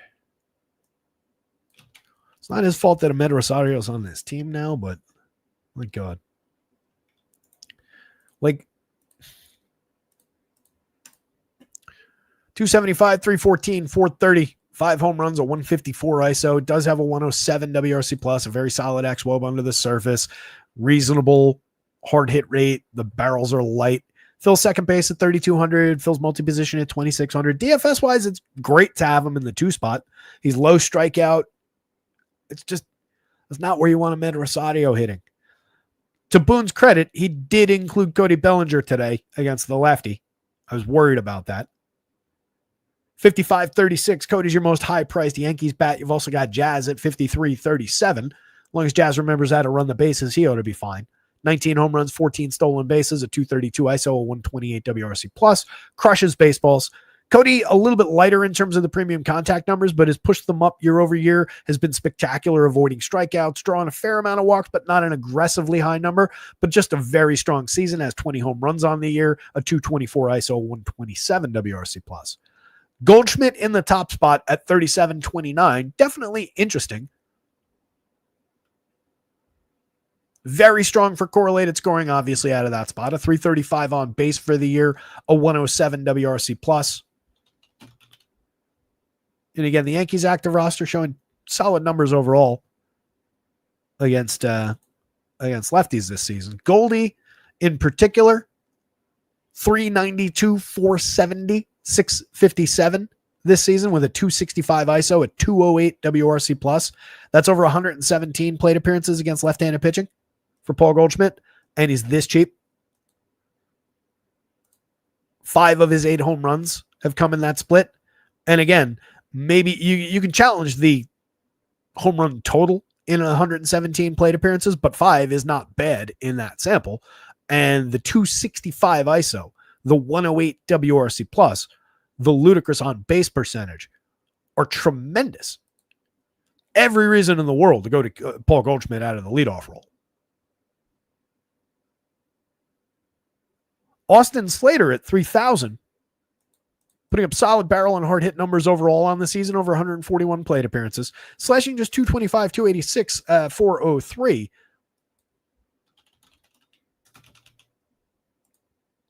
I should just pull up the whole board. But against lefties, 250, 325, 500 with a 250 ISO, a 128 WRC plus with 5 home runs in the 72 plate appearances this year. And then for the career, 269, 361, 435 with a 166 ISO and a 121 WRC plus against lefties. It's a good bat against lefties. He's not a premium hitter, but a good like mid-range type guy. He's not this monster power bat that he looks like in that small sample, though. He's much more along the lines of, this guy with maybe a little bit of upside into like the mid 40s hard hit rate. But against lefties, he excels. Jazz, just a second baseman on DraftKings. Again, a very high-end option today. He's got an 11.67 in the home run models. Stanton at 11.45, also looking pretty solid. 37 for Jazz, not unfair, especially given the second base, third base positional flexibility. You've got a lot of flexibility through multiple spots there with playable Yankees. You've got an interesting option for that down the bottom of the lineup on the FanDuel slate. But before we blow past him, Giancarlo Stanton at 46-33. Your home run pick of the day. The Yankees are going up against Patrick Corbin. We talked about Corbin at the beginning of the show. He's had a tremendous year. 3.78 ERA, but a 4.02 xFIP. That's fine. It's manageable at 4.02. He's induced an 11% swinging strike rate, but he's only putting away 20% of hitters. That could spike today against the Yankees lineup. It comes in with a 23.5% active strikeout rate and plenty of Ks available for him. What's been most noteworthy about Corbin this year has been the limiting of barrels, of hard hit, of exit velo, and the 3.06% home runs. Been an effective season. He was fairly effective for it last year while giving up more premium contact. 46.1% hard hits, 90.8 miles an hour of exit velo was still gettable. Just came through via happenstance a lot that year. Still pitched to a 5.62 ERA, a 4.14 xFIP, and then was way worse for premium contact in previous seasons. So again, that guy's not gone. He's just been the better version of himself throughout 20 starts this year. If we're looking for teams that can exploit the downside of Patrick Corbin, the New York Yankees, much as people might hate them, are very much on that list. So I lean Yankees, but again, would not surprise me if Corbin had a great day. Projected right around what he averages for the season. 76 on DraftKings. Very, very affordable against the fair amount of strikeouts you can find against the Yankees. The downside the Yankees have shown. This team just got swept by the Marlins. I have no illusions about this Yankees lineup. You can see 4 guys in this lineup are below average for WRC+. But this guy destroys baseballs. And against a pitcher like Patrick Corbin, he's going to have the opportunity to. 9 home runs in 135 plate appearances, a 244 ISO, monster premium contact. Again, Giancarlo Stanton for 46 for 33, your home run pick of the day. Anthony Volpe at 39-32. He's up to 17 home runs and 14 stolen bases. A 206 ISO. We can quibble with absolutely everything else about Anthony Volpe, but the contact has actually been there when he's happened to make it, and he's capitalizing on some of the premium contact. He's also scored 51 and driven in 60. As bad as he is, it's not a bad season in terms of just some DFS output through there. There's no real consistency. There's no real quality to speak of outside of just has done and is not expensive. A little bit more expensive on FanDuel, but affordable. That's cheap. Austin Wells at 33 at 3,000 has 15 homers, a 209 ISO. You're just looking for cheap power from Wellesley at the catcher spot, especially where you have to play the position. Not uninteresting. And then Jose Caballero, 4,000 on DraftKings, second base only, but that's fine as far as his positioning goes. It is a conflict with Jazz, so you do have that to deal with. But he's very cheap. He can get on base. 327 on base is okay, and he's stealing tons of bases. 35 stolen bases while with Tampa. Probably comes down overall with the Yankees, but maybe not in terms of just, for the times he's out there. That's what they got him for. So an interesting player, 2,800 on FanDuel at 4 positions. More interesting. Very interesting down there just for the flexibility that he provides. Give me Jose Caballero for 28, at least in equal doses to what will probably be in a more popular Ahmed Rosario at similar positions for 26 from up top. I think that's very interesting from down there. What I don't know if I want is both of those guys and then only 2 of the upside bats. That gets a little difficult. If you're at that and then just Stanton, you're probably not building the best version of the Yankees, but that is a $2,800 a man 4-man that includes Giancarlo Stanton and at least 1 or 2 correlated scoring options. So it's also not a completely terrible lineup. On the Rangers side, 3.52 implied total against Max Fried at 10-2 at 9,700. Max looks tremendous. 2.62 ERA. 3.43 xFIP is fine. Totally manageable number, but definitely 8/10 of a run higher than the ERA, but a 23.1% strikeout, 5.9% walk. Max is excellent. He's also very good at keeping the ball in the yard. Just a 1.85% home run rate that's entirely real over time. Induces weak and medium contact, misses barrels, keeps the ball on the ground, 8.4 degree average launch angle. Max Fried's just tremendous and very much in play against this version of the Rangers. 3.52 implied total speaks to their up and down quality throughout the year. If you're looking for one positive attribute for them, you can get some cheap power and some cheap premium contact out of this team. But it's kind of go nowhere numbers against Max. That's the one thing. 5.51 is your highest in the home run model for Corey Seager. Everybody else below even halfway to the magic number. And a struggling team overall. Hagerty gets into the leadoff role against the lefty, 38-27. Mix and match quality guy, a 104 WRC plus, obviously a good spot for correlated scoring. Can add a little bit via stolen bases, 11 in 156 chances. Getting on base at a 335 clip is the most important thing. Has hit the ball hard a few times, but it's more small sample, I think, coming through than anything else. Seager at 47 at 34. Sure, you can take your shots if you're going to this team or if you're just looking for a reasonably priced monster ceiling one-off. But Max does limit that ceiling somewhat. Marcus Semien at 4,000 at 3,000, up to 13 homers, 11 stolen bases, has rectified his season. We'll see if he can get to a league average WRC plus overall, but he's been way more interesting second half than he was at the beginning of the year. 35-28 for Adolis Garcia is very, very cheap. 16 home runs, 10 stolen bases. For the rest of this series against the other Yankees pitchers, we will definitely be talking about Adolis Garcia if he remains at those low prices. For today, since we're kind of limiting the home run expectation, 3.92 in the home run model, kind of uncharacteristically low for him. It shows Max's ongoing quality. 12.7% barrels, 48.5% hard hits for those prices, though. Pretty tough to argue with. Let's remember the Yankees bullpen now, in theory, is a weapon. So 6 innings of Max and then high leverage arms out of the pen is not exactly what we want to be targeting. Wyatt Langford at 37 at 33, 15 homers, 15 steals, a very solid player, 174 ISO on the season, a 104 WRC plus. You could argue that, the numbers don't exactly match the quality of contact that he's made on the year.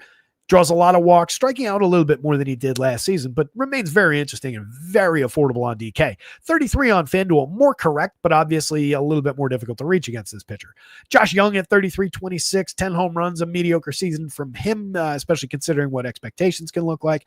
Josh Smith, down lineup, lefty against Max, not appealing here. Multi-position option. If you're going to this team, fine, so be it. He's affordable and he can make things happen as far as just filling out a lineup, but that's a bad spot.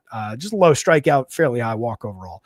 Jonah Heim and Zico Duran at the bottom of the lineup, just very cheap options. Duran, if you need, or Heim rather, if you need a catcher for only 27, we're taking the home run upside out of the equation. That's the problem. He's hit 9 in 318 opportunities, just a 2.69 today. You probably get a better cheap catcher elsewhere. Max Fried, easy. Yankees bats. Patrick Corbin right there. Call that a tie if you want to. Eileen Yankees, but call it a tie. It's fine. And then Rangers bats very much bringing up the bottom of that. Blue Jays not in yet. Rockies bats are in. You'll forgive me for not wanting to talk about Tanner Gordon, who comes in with a 4.85 ERA, a 4.83 xFIP, 13% strikeouts against an excellent Blue Jays lineup that's pulling a 7+ implied total. I think Eric Lauer at 63 on DraftKings is at least worth the conversation. 2.68 ERA, a 3.87 xFIP, though. That's a telling number for Eric Lauer. It's not a bad number, but it's quite a bit higher than that ERA in a very important way. And it's approaching 4.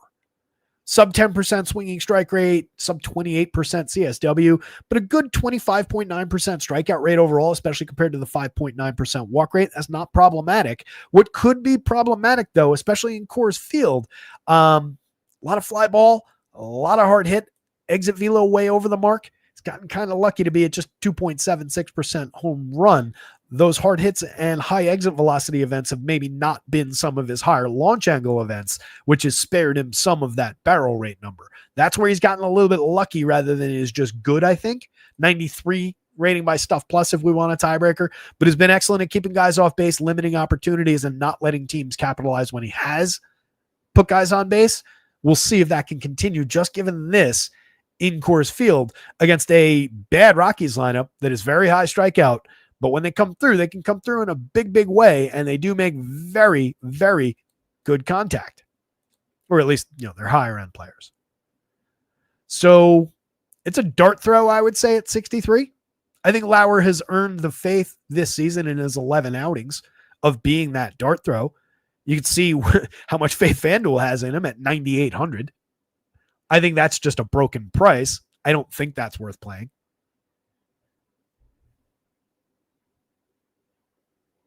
Downside day this year for Lauer through the season has been 3 earned runs. Doesn't give you a ton of depth in the average start, but did go 8 2 starts ago against Detroit. Went 8, 1 earned run on 5 hits, struck out 6, walked 0. The earned run came on a homer. 2 earned runs last start. He only went 5 in that one at Baltimore, but 2 earned runs on 5 hits, struck out 4, walked 1. It's just the Coors Field of it, really. But at this price, he can find some Ks, 22.6% strikeout rate for this confirmed version of the Rockies lineup. Overall for the season, against lefties, they have a 22.1% strikeout rate for the active roster. You can see there's obviously some high strikeout targets in this lineup for Lauer. I just don't really have faith that that strikeout rate is entirely real. 2 seasons ago in 46 2/3, 9 starts, a similar sample size, 20.4% strikeout against a much worse walk rate, 23.8% over a larger and more fair sample 2 years ago, 3.69 ERA, a 4.08 xFIP, was very, very good that year. But he did that, if memory serves. Those are actually fairly similar numbers, but it's a lower overall strikeout rate. Anyway, interesting there. Really, really tough price on FanDuel. Blue Jays bats, obviously, big spot of the day. Super playable. Just got to get creative with your combinations as far as what you're putting them together with, but no reason in the world to avoid Blue Jays bats today. They're just looking excellent. Coors Field's been coming through in a big way as well. Not at all predictive, not really something that you even want to be talking about, but it's shown its quality in recent games, and there's no reason to think that this low strikeout, heavy contact, excellent sequencing, high-scoring Blue Jays team wouldn't be able to come through here. Nathan Luke's from the top at 45-34, 9 home runs, a 106 WRC+, high-quality batted ball skills, 12.2% strikeout, and a 10.8% walk. You're just getting quality plate appearances out of Luke's. Well worth it at those prices. Joey Loperfido, if he's hitting second, especially at 3,400 on DraftKings, even at 32 on FanDuel, but especially at that aggressively low price on DraftKings, definitely take advantage.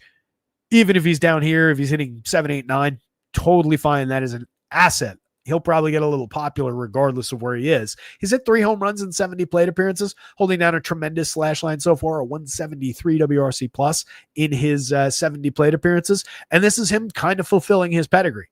Not to that extent in an ongoing sample, obviously. It's a very strong start overall, but he is supposed to be a high-end hitter.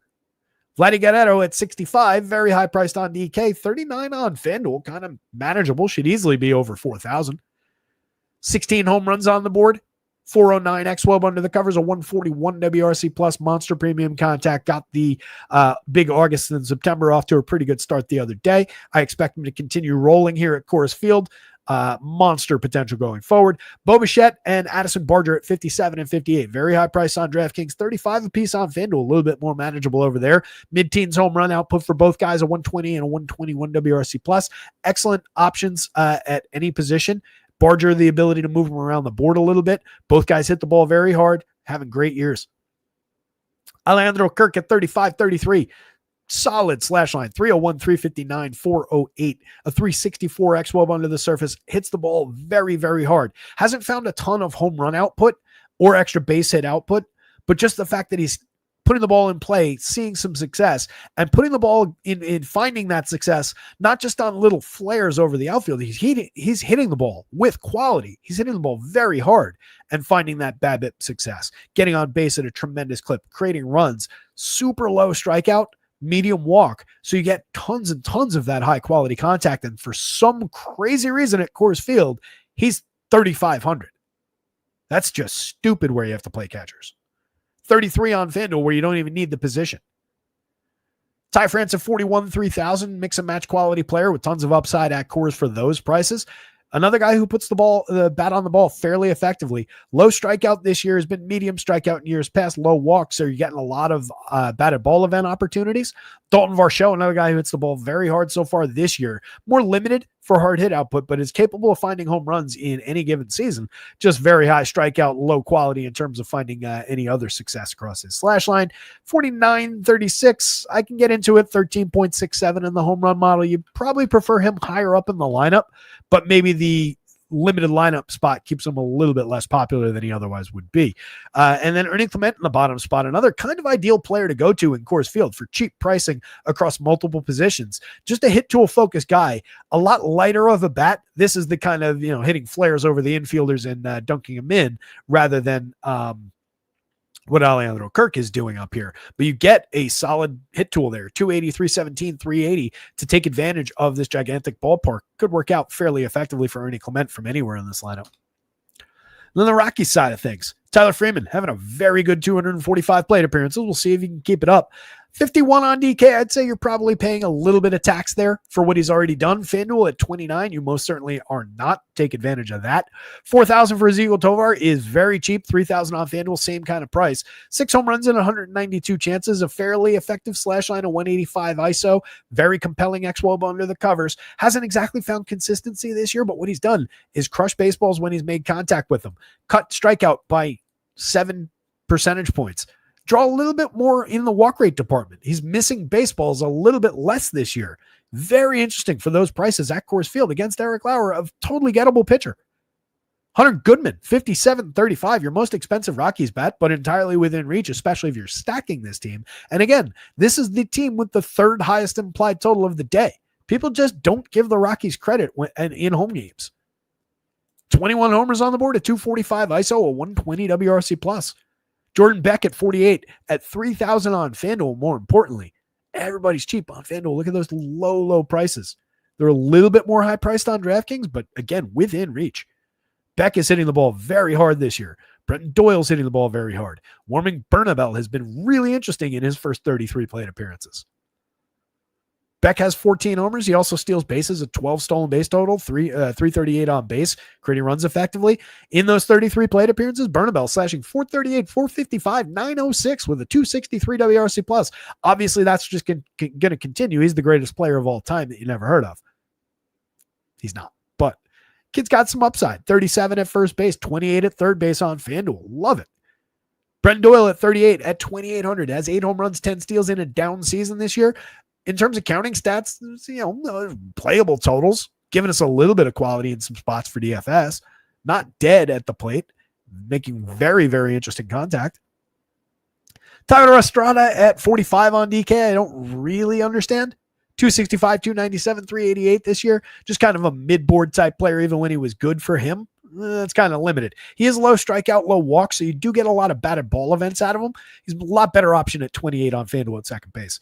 Braxton Fulford at 33 at 27. Pretty effective 42 plate appearances so far in terms of at least putting some bat on ball. 250, 262, 425. Limited for on base.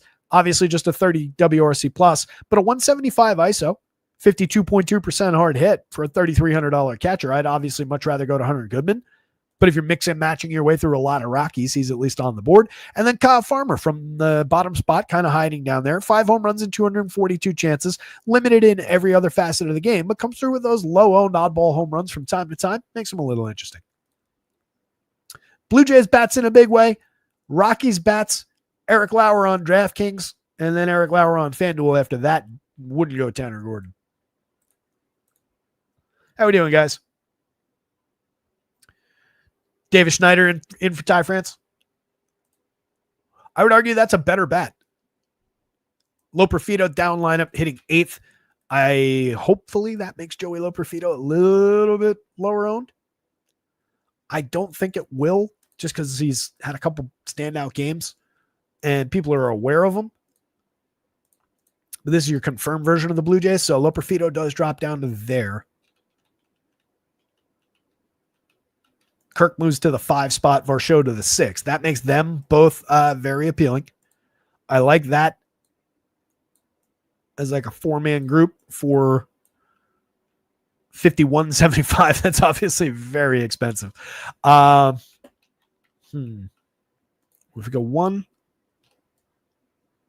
what happens if we just work in the Loperfido price? Yeah, it's still 48. That's difficult with Vladdy in there. That 4-man and Luke's 44.20. Meh. What if you just work down on DraftKings? That's sub 4. That's 38.40 a man. Davis Schneider's got some upside. He's hit 5 home runs in 124 plate appearances. Put solid bat on ball as evidenced in small samples over time. Righty bat, second and outfield eligibility for the cheap price is not uninteresting here. A lot of strikeout, but also can draw some walks. I already talked about Loperfido at that price is very interesting. Clement, at least the good hit tool. He gets on ahead of these two guys. You get a little bit of correlated scoring and run creation upside there. Varsho's got individual upside for power. Kirk could reset the table. If Barger clears the bases, Kirk resets the table, and you're off and running there. That's not crazy. To just 5-man the bottom of the Blue Jays lineup. It'll be a less owned approach. It won't be unowned. I think people will do it. It's kind of not incredibly unobvious. Maybe if you wanted to mix that up, you do this. Take Varsho out of it at 49, go to a cheaper Nathan Lukes off the top. And then you at least get some attachment to these guys via his ability to create correlated scoring there. And you're finishing that stack in a differentiated way at a cheaper price. That brings it down under 3,800 a man, 3,760 a man. Obviously, you want Vladdy. Obviously, you want Bo Bichette, Addison Barger, etc. But there are more creative ways to put the Blue Jays together, get to them lower owned. If you wanted to get Vladdy, it might be best if you went like 3-man. Something like that. Gets you to 44.67, so 4,500 a man for that 3-man isn't completely crazy because Kirk at 45. Kirk should be at 45. Loperfido should be into the 4s. So that's not crazy as a 3-man. That I would say this is a better version of the Blue Jays lineup than what we looked at just with those tweaks. Rays and the Angels. The Rays were showing some quality against Kikuchi. Not surprising. I don't know why I said it in such a surprised kind of a tone. Kikuchi, one of the top pitching options on the board, but he is a total wild card, as I think I've made pretty clear throughout the show and throughout the years. This season, pitching to a 3.30 ERA, but a 4.08 xFIP. He's got a 23.9% strikeout rate. More concerningly, a 9.8% walk rate, 1.42 whip. He's constantly in trouble. He's got the ability to pitch his way out of it. 10.6% swinging strikes. He punches his way out. He gets very lucky from time to time. Gives up a lot of premium contact along with those walks, which is where he really runs into problems. 9.6% barrel, 42.2% hard hit, 91.4 mile an hour of exit velo. Managing to keep home runs down, but at 3.07% home run, at 3.07%, 3.40 on similar contact last year, 3.86 the year before that. Previous seasons all the way up into the fives was really problematic. Has lost a little bit off strikeout while gaining back some walk this season, which is kind of concerning. You know, the strikeout to walk a little bit higher than both of the last 2 years, or a little bit lower than the last 2 years. I don't love that, but at 79, very, very playable against a Rays team that against left-handed pitching, we've got a sample of just 838 plate appearances for the active roster for the Rays this year, but they're slashing collectively 223, 269, 351 in that sample with a 129 ISO and a 71 WRC plus across the entire active roster. That has been very exaggerated. I think it was a 580 OPS over the last, since like May against left-handed pitching for this team.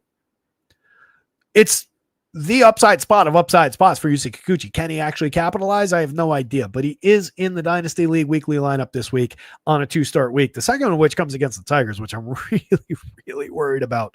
But that's how much I wanted to get to this spot with Kikuchi today. Knock on wood. Knowing him, it'll go reverse. He'll give up 8 runs to the Rays today and then shut out the Tigers in a couple days. Adrian Hauser at 81.95, pitching to a 17.1% strikeout against 8% walks is not all that appealing. A 2.10 ERA, but a 4.16 xFIP, 2 full runs higher. Something to watch there. He's given up a fair amount of premium contact, not in the form of barrels, though. He's kept launching to a fairly good 10.1 degree average, but a lot of hard hit, a lot of exit velo there. Not unbelievable to be low home run, but probably a little bit higher opportunity than that number might show. But he's been good as far as the results. It's just, is it sustainable? Now on the Rays, what I will say to his credit, they just went and got him. And this is a very sharp organization when it comes to pitching and identifying upside guys. He had been kind of corrected, and I feel like this organization thinks they can squeeze that a little bit more. Pitching deep in a ball game, 6 2/3 last time out. Had a bumpy one over 4 1/3 against Pittsburgh on a day I think we were looking at him. Gave up 3 earned runs on, more concerningly, 10 hits. Struck out 5. 7-inning start, 8-inning start, 7-inning start prior to that. 6 1/3 against the Blue Jays back on June 22nd prior to that stretch. Gave up 3 runs total across 2 starts against the Blue Jays, 1 at Coors Field and 1 against the Giants. It's a pretty good run. I think he's very playable at this price. I'm not as enthused at 95. There are definitely strikeouts on board for him at 28.3%. That's skewed by Teodosio down here and maybe the 29.4 on Christian Moore. But even this top end, you've got multiple guys in the 25 plus range. A lot of power against, but that's been less of a concern against Hauser this year. So I think there's upside. What you are showing, though, is a 4.47 implied total. So at best, it's a back and forth situation between those two. Again, even with their struggles, I have trouble saying that the Rays are off the board. For one, they're showing some power upside through the obvious guys. Junior Caminero at a 12.86. Brandon Lau, even lefty here at a 12.52. Both those guys have very clear power. Yandy Diaz on the season is up to 20 homers and 8.61 in the home run model today from the right side. 48-31. Against Yusei Kikuchi, any team is always going to be in play. This team can draw some walks, but only Ha-Sung Kim so far in a small sample is above a 10% walk rate. Yandy's come down over the last 2 seasons. Lau has come down a little bit. For 4+ implied total, kind of speaks to the quality, I think, with the Rays. Even with all their struggles against lefties, this group has been fairly low strikeout against left-handed pitching, so you're buying some bat on ball maybe. But what they're not is necessarily all that cheap among the hitters that you really want, maybe outside of Chris Morel, who I would want, 214, 285, 378, just a 318 XWOB under the surface and 85 WRC plus. But what we want is the premium contact. What we want is that swing with all the power and all the upside on any given slate. A lot of strikeouts, a lot of zeros in DFS out of Chris Morel, but an interesting bat in the heart of the lineup if he happens to fall into the lineup when we get it confirmed. It's a tough day. Diaz at 48.31 is definitely playable there. Kim is fairly affordably priced. 3,900, 2,600. It's been a bad 47 plate appearances, and he wasn't good last year. 11 homers, 22 steals, a bad slash line. Did create runs 1% better than average, but was very good the year before that. 626 plate appearances. Excellent quality. 17 homers, 38 steals, a lot of runs, a lot of run creation. Caminaro's got 28 homers and 248 ISO this season. Again, Chris Morel, just 7 home runs and a 164 ISO. Not a ton of output, but just give me those cheap barrels. Give me that swing speed if he's in the lineup at all. Josh Lowe at 4,000 at 2,800. At worst, a mix and match quality guy. Down season for him across 270 plate appearances in and out of the lineup. Might not see him against the lefty as well, but typically you will. At worst, he's playable if you're going Rays. Johnny DeLuca, kind of lower end option. He is slashing 348, 375, 435 over 48 plate appearances, 127 WRC plus. Hasn't really put effective bat on ball. Striking out a bit, not really drawing walks. I see him more as a target for Kikuchi. Jake Mangum down to 285, 324, 358 and plummeting. And then Nick Fortes, mix and match quality catcher. If you're going Angels against Hauser, you're looking for them to do a little bit of sequencing. You do have guys who draw very effective walk rates through this lineup, though. So along with all their strikeouts, it's a lot of 3 true outcomes kind of oriented hitters. They don't hit for a lot of average, but they can get on base. So they could exploit Hauser a little bit against that walk rate and create some opportunities. Then it's a matter of, can they come through with the long ball against a pitcher who's been effectively limiting home run power this season. Neto at 53, 33, 16 homers, 21 steals, a 117 WRC plus on the year. Following into Shanuel in the 2 spot, who gets on base like crazy, sets the table ahead of Mike Trout, who has 19 home runs. Also a 365 on base, which I think is noteworthy given what we're looking for today. 226 ISO, 125 WRC plus, tons of barrels and hard hits out of Trout. It's not been a bad season, but it's also been a little bit off the mark for full expectations given 350 plus plate appearances. Taylor Ward, 5,000, 3,100 has 26 homers, a 254 ISO. A couple spots later, Joe Adell at 43, 3,000 fills the outfield. Great 21 home runs out of him, a 224 ISO on the year. Another guy who doesn't really hit for average, but puts outstanding bat on ball. In between, Joel Moncada, another excellent barrel and hard hit rate over a growing sample, 169 plate appearances. 8 home runs at 219 ISO is the appeal. Getting more and more limited on that slash line, but still a 111 WRC plus. A lot of strikeouts, but drawing a lot of walks so far this year. Travis d'Arnaud is always interesting when he gets his way into the lineup. 3,100 for a 12.6% barrel where you have to play catchers. 6 home runs and 179 plate appearances. That's Travis d'Arnaud. That's what he does. He'll hit the occasional home run, or he'll hit a fairly high amount of home runs for the number of times he appears in your lineup. But he'll also, in many of the other ones, give you a 0. Strikes out quite a bit, doesn't really draw a ton of walks or do all that much else out there. But if you're just looking for oddball power, d'Arnaud is very interesting for that. 28-25 for Christian Moore at second base. Playable. Pretty weak, 68 plate appearances, but very, very young, aggressively promoted up to the major leagues earlier in the season. Mix and match quality, let's say, from the bottom. Same thing for Bryce Teodosio. So you say Kikuchi, unfortunately. It's Kikuchi. I'll give it to Hauser after that, followed by, how do they fall on the, I think the Rays were higher ranked on the stacks board.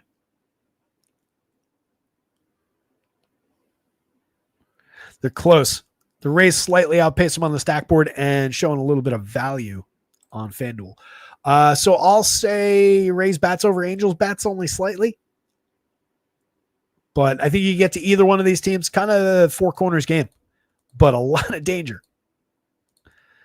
2 to go, Pods, Diamondbacks, Brandon Pfaadt, JP Sears making his debut for the Padres. Again, he's been, at least in spots, interesting for DFS at low prices and pretty low ownership throughout the season.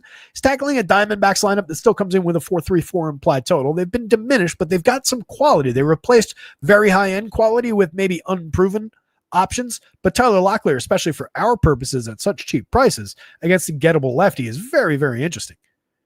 Sears comes in with a 20.6% strikeout against a pretty good 6.1% walk, but there's too many guys on base. 4.95 ERA and a 4.70 xFIP, obviously untenable, but he's found, again, some success in spots, and he's been better in years past for DFS upside.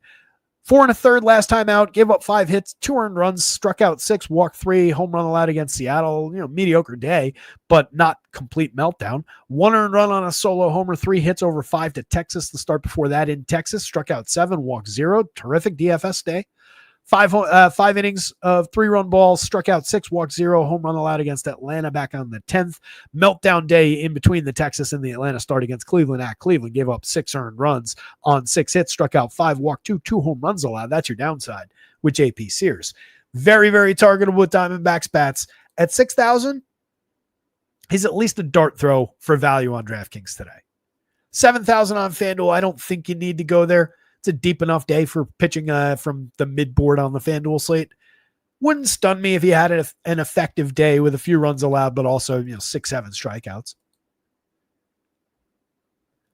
Fought at 66, at 79. Similar numbers to Sears, 5.11 ERA, a 4.03 xFIP. That's a lot offset from that, but still a little bit higher than you'd want. 19.4% strikeout against a 5% walk.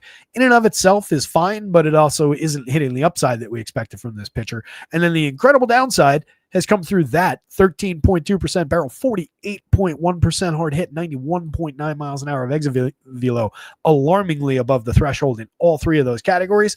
Kind of lucky to be sub 4, even though he's just barely sub 4.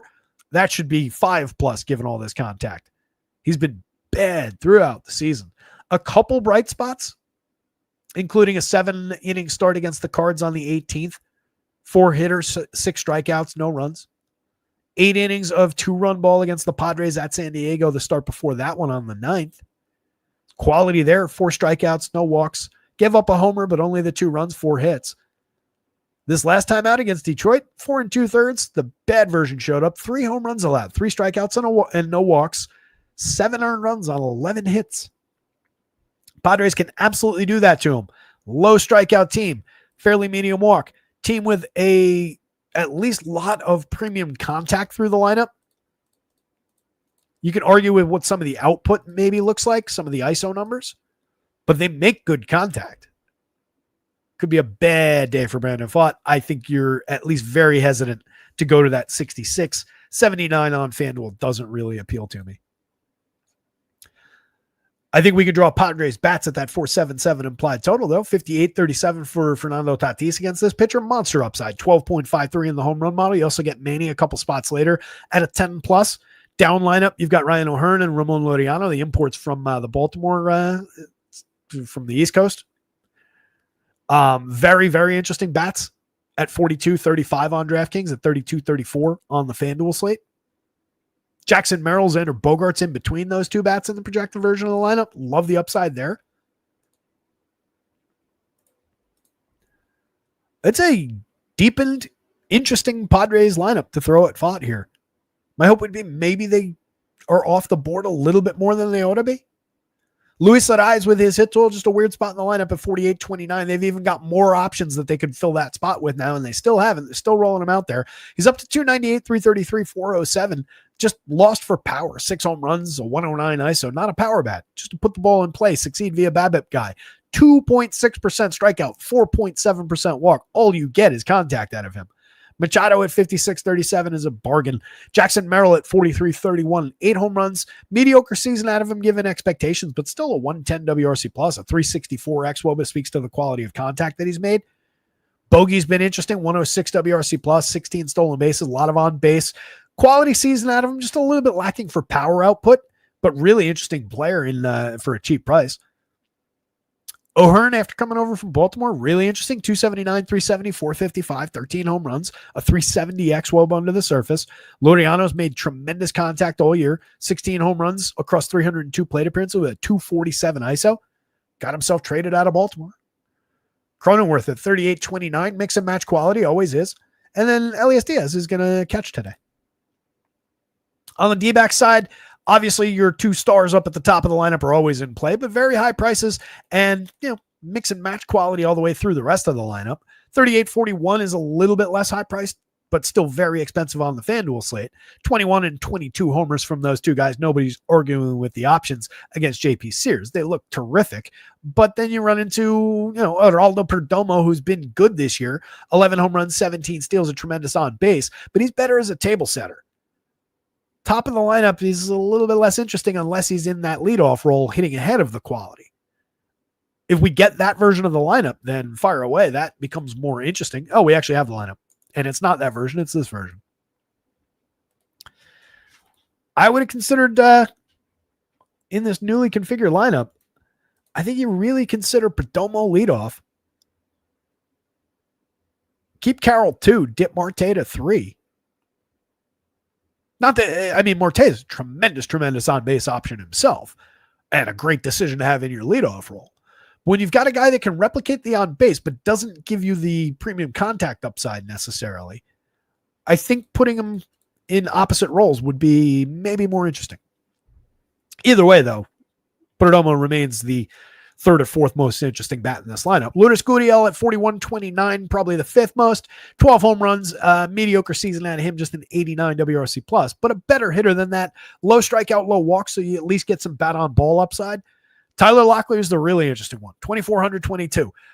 12 pretty bad plate appearances so far, but let's give him a minute. He wasn't great last year in his cup of coffee either, but he's having a tremendous year in the minors. He is a high-end prospect.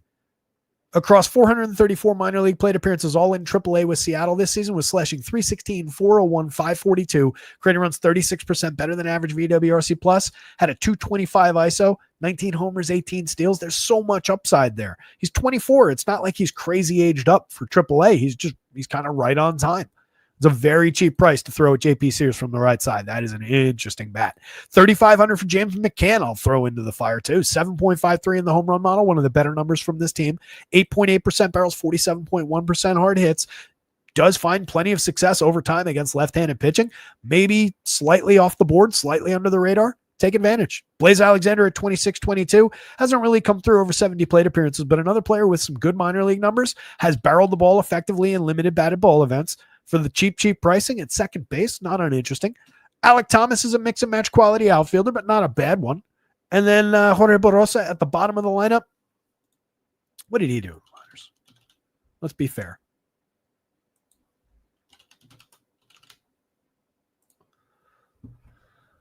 He is also 24.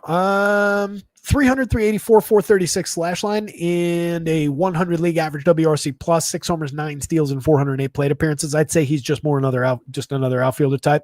Very cheap down the bottom of the lineup, but only a mixer as far as quality goes. I think we want Padres bats up top, Diamondbacks bats after that, and then probably JP Sears over Brandon Pfaadt. Limited playability in both of these pitchers, though. I think we're leaning pretty aggressively toward the bats in this one. And then we round things out. Sonny Gray against the Dodgers. Tyler Glasnow, your top-end pitcher of the day against the limited Cardinals at 3.46 implied runs. Glasnow let us down last time. Let other people make the mistake of taking him out of their lineups today because of that. Definitely a monster option today. 98 on DraftKings seems a little bit cheap. 10-2 on FanDuel, kind of priced appropriately right on the nose. And again, if you weren't here at the very beginning of the show, for one, hit the like and subscribe button. I'll tell you about the website in a second. Top end pitcher and offset by a couple of points. Not offensively priced. Going up against the Cards team with a 22.9% strikeout rate across this projected version of the lineup. We have their confirmed. Let me grab it. You can always consider the fact that we've gotten the Cardinals run consistently throughout this entire season. They're a middle-of-the-board kind of team. What they are is cheap. Not a single bat above 4,500 on DraftKings. Not a single bat above 3,100 on FanDuel. But they're going up against just one of the better pitchers in all of baseball, full stop. So even with some walk issues, Glasnow is just tremendous.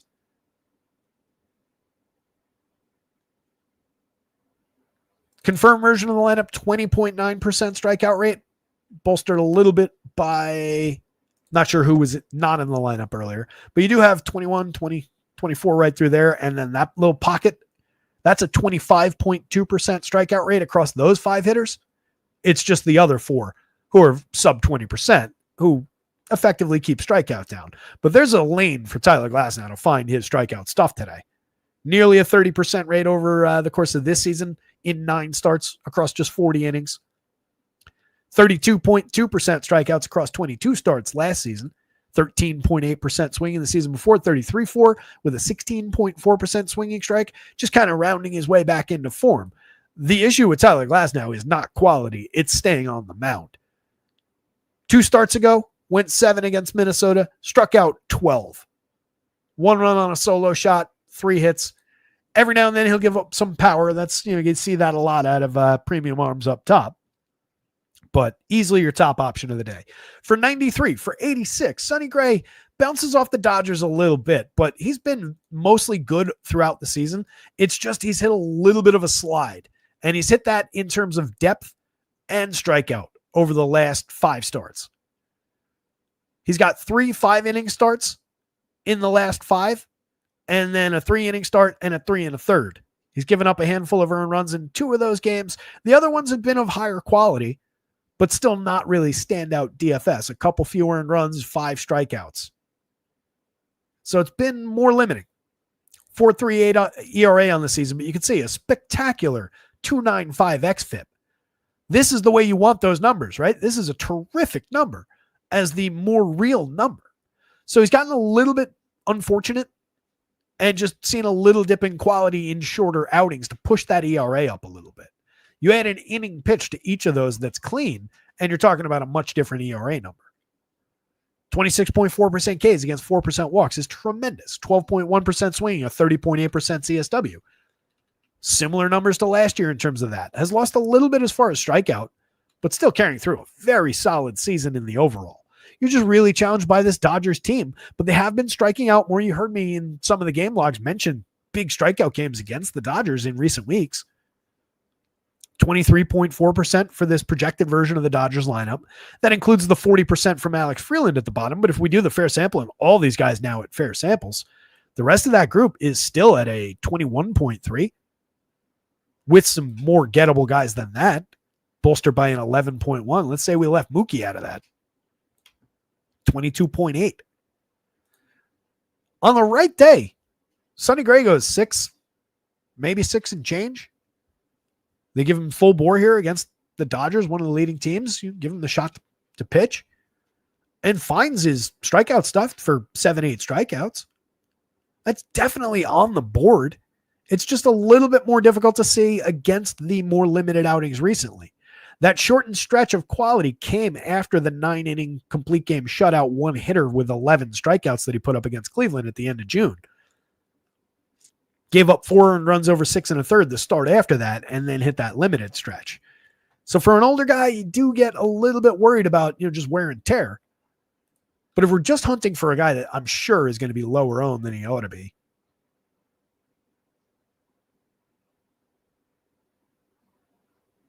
yeah, bottom half,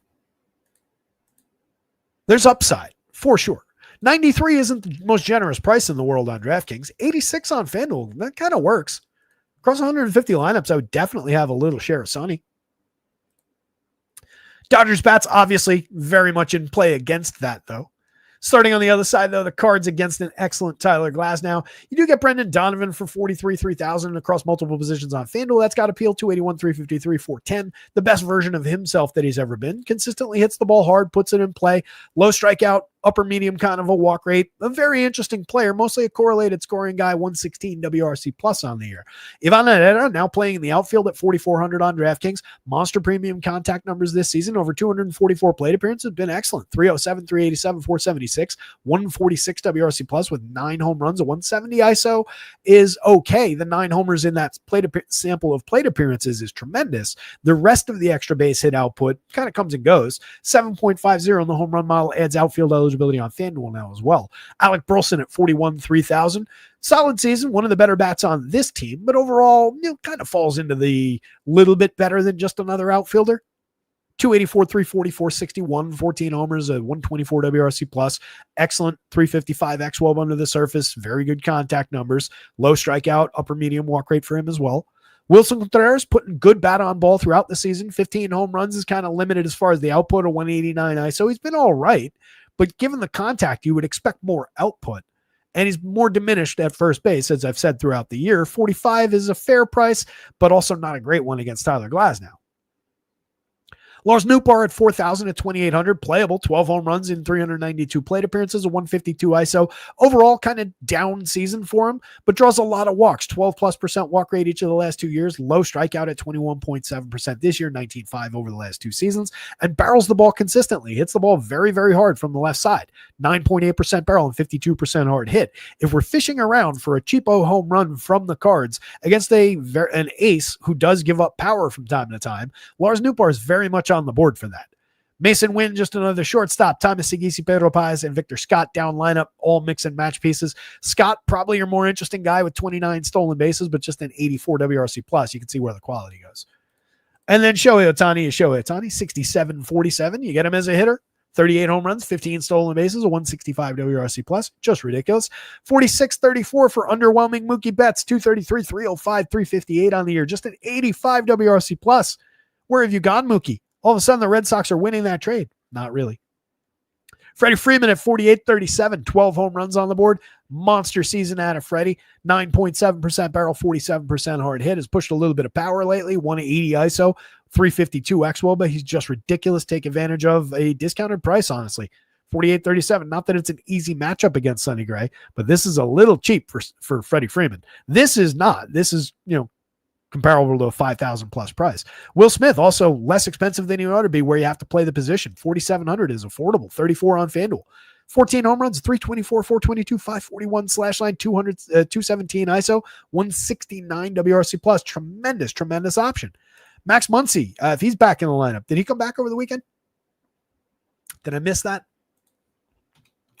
Max has been out for a bit, but that's obviously an upgrade for this lineup. Yeah, Muncy set to return today. Fantastic. Assuming Max is in the lineup, major asset, 4,100 on DraftKings, 32 on FanDuel at third base, 13 home runs and 315 plate appearances, a 207 ISO. Got out to a bumpy start over the first month, 6 weeks of the season, and has been just fantastic since, and never stopped hitting the ball hard. We were long-term believers in that, and it completely turned around. Teoscar Hernandez, monster premium contact out of him, 16 home runs, a 6.32 in the home run model against Sonny. Again, not the most vulnerable to power, but he has given up 9.5% barrels this season. That plays against the upside here. And the has 43, 3,000, solid season, over 437 chances out of him.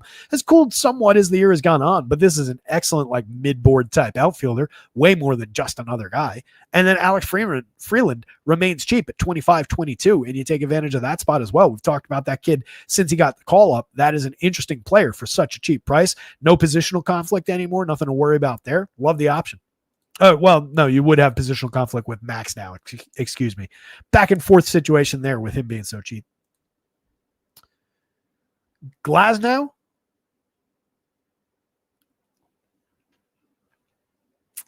Tie between Sonny and the Dodgers bats, I think. Very close there, and then the Cards easily bringing up the bottom. If I was calling it a tie between Patrick Corbin and the Yankees, I have to call it a tie there between the Dodgers and Sonny. There's your pitching board one last time. Though we are at the end of the show. If you weren't here earlier, the website is rotoscouts.com. At rotoscouts is the Twitter handle. There's a Discord. You don't have to subscribe at the website. Join the Discord. It's linked for free down in the description of this video. Pop in there. Join the community. Come hang out. No hard sales pitch there. If you're so inclined, you want to gain access to all the projections, the game-by-game snapshots of everything that we just went through. Home run model number, home run picks, power index, top stacks, upcoming football projections, basketball, NHL right around the corner. All of that. No per sport fees. All of it for under $1 a day. Check out rotoscouts.com. Give our guys over at acemind.io some love. I think promo code rotoscouts all in caps still gets you 20% off your first month with their optimizer and sim tools. Those are going to be right back in vogue for football coming right around the corner.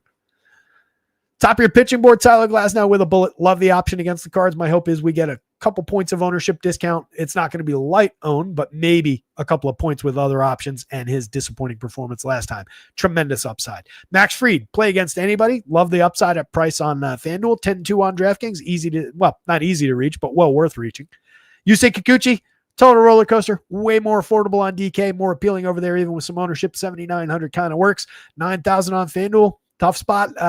Difficult pitcher to go to, but definitely upside on the board, and that Rays team is underperforming against lefties all year. Soroka is going to be crazy popular, especially on DK. Maybe consider some Reds bats against, but very, very much in play at those prices. A lot of upside in that pitcher. I'm concerned about Manai's ability to work beyond 5 innings for your 95 on DraftKings, 81 on FanDuel. Sonny Gray, we just talked about against the Dodgers, very much in play at 86.93. Lodolo is concerning on FanDuel at 10.4. I don't love that price. 87 works a little bit better against the Cubs, but it is a lower end version of the Cubs lineup, and they are pulling in just over a 4 implied total on a pitcher-friendly day in Wrigley. So I do think you could consider some Lodolo. Priester against a diminished version of the Braves is very interesting. Hauser against the Angels with some strikeout upside at 81 on DraftKings, very interesting. Less so at 95 on FanDuel, but you could play. Patty Corbin at 82.76, very much in play on both sides, but a lot of danger coming against him in that Yankees lineup. The home run pick of the day is Giancarlo Stanton out of that Yankees lineup. I lean Yankees, but, maybe it's that. Who knows? The model also leads a little bit Yankees, given the history. Brandon Pfaadt, 79.66. Despite where he lands on the board, I'm really not seeing that spot. I think I'd rather play Padres bats against. I'd maybe rather play like Brian Bayo a couple spots later against KC, even with a limited strikeout appeal. There's no strikeout in San Diego either. So between the two, I think Brian Bayo's the better pitcher, the more reliable guy, also working deep into games. Once you're down into that part of the board, though, there's a lot of back and forth between those guys and those projections. Sears, at best, a dart throw at 7,000, 6,000, just cheap. Lauer's mispriced on FanDuel at 98, correctly priced at 63, and a worthwhile dart throw on DraftKings, even at Coors Field. Fede, Falter, Gordon, just kind of hard nose.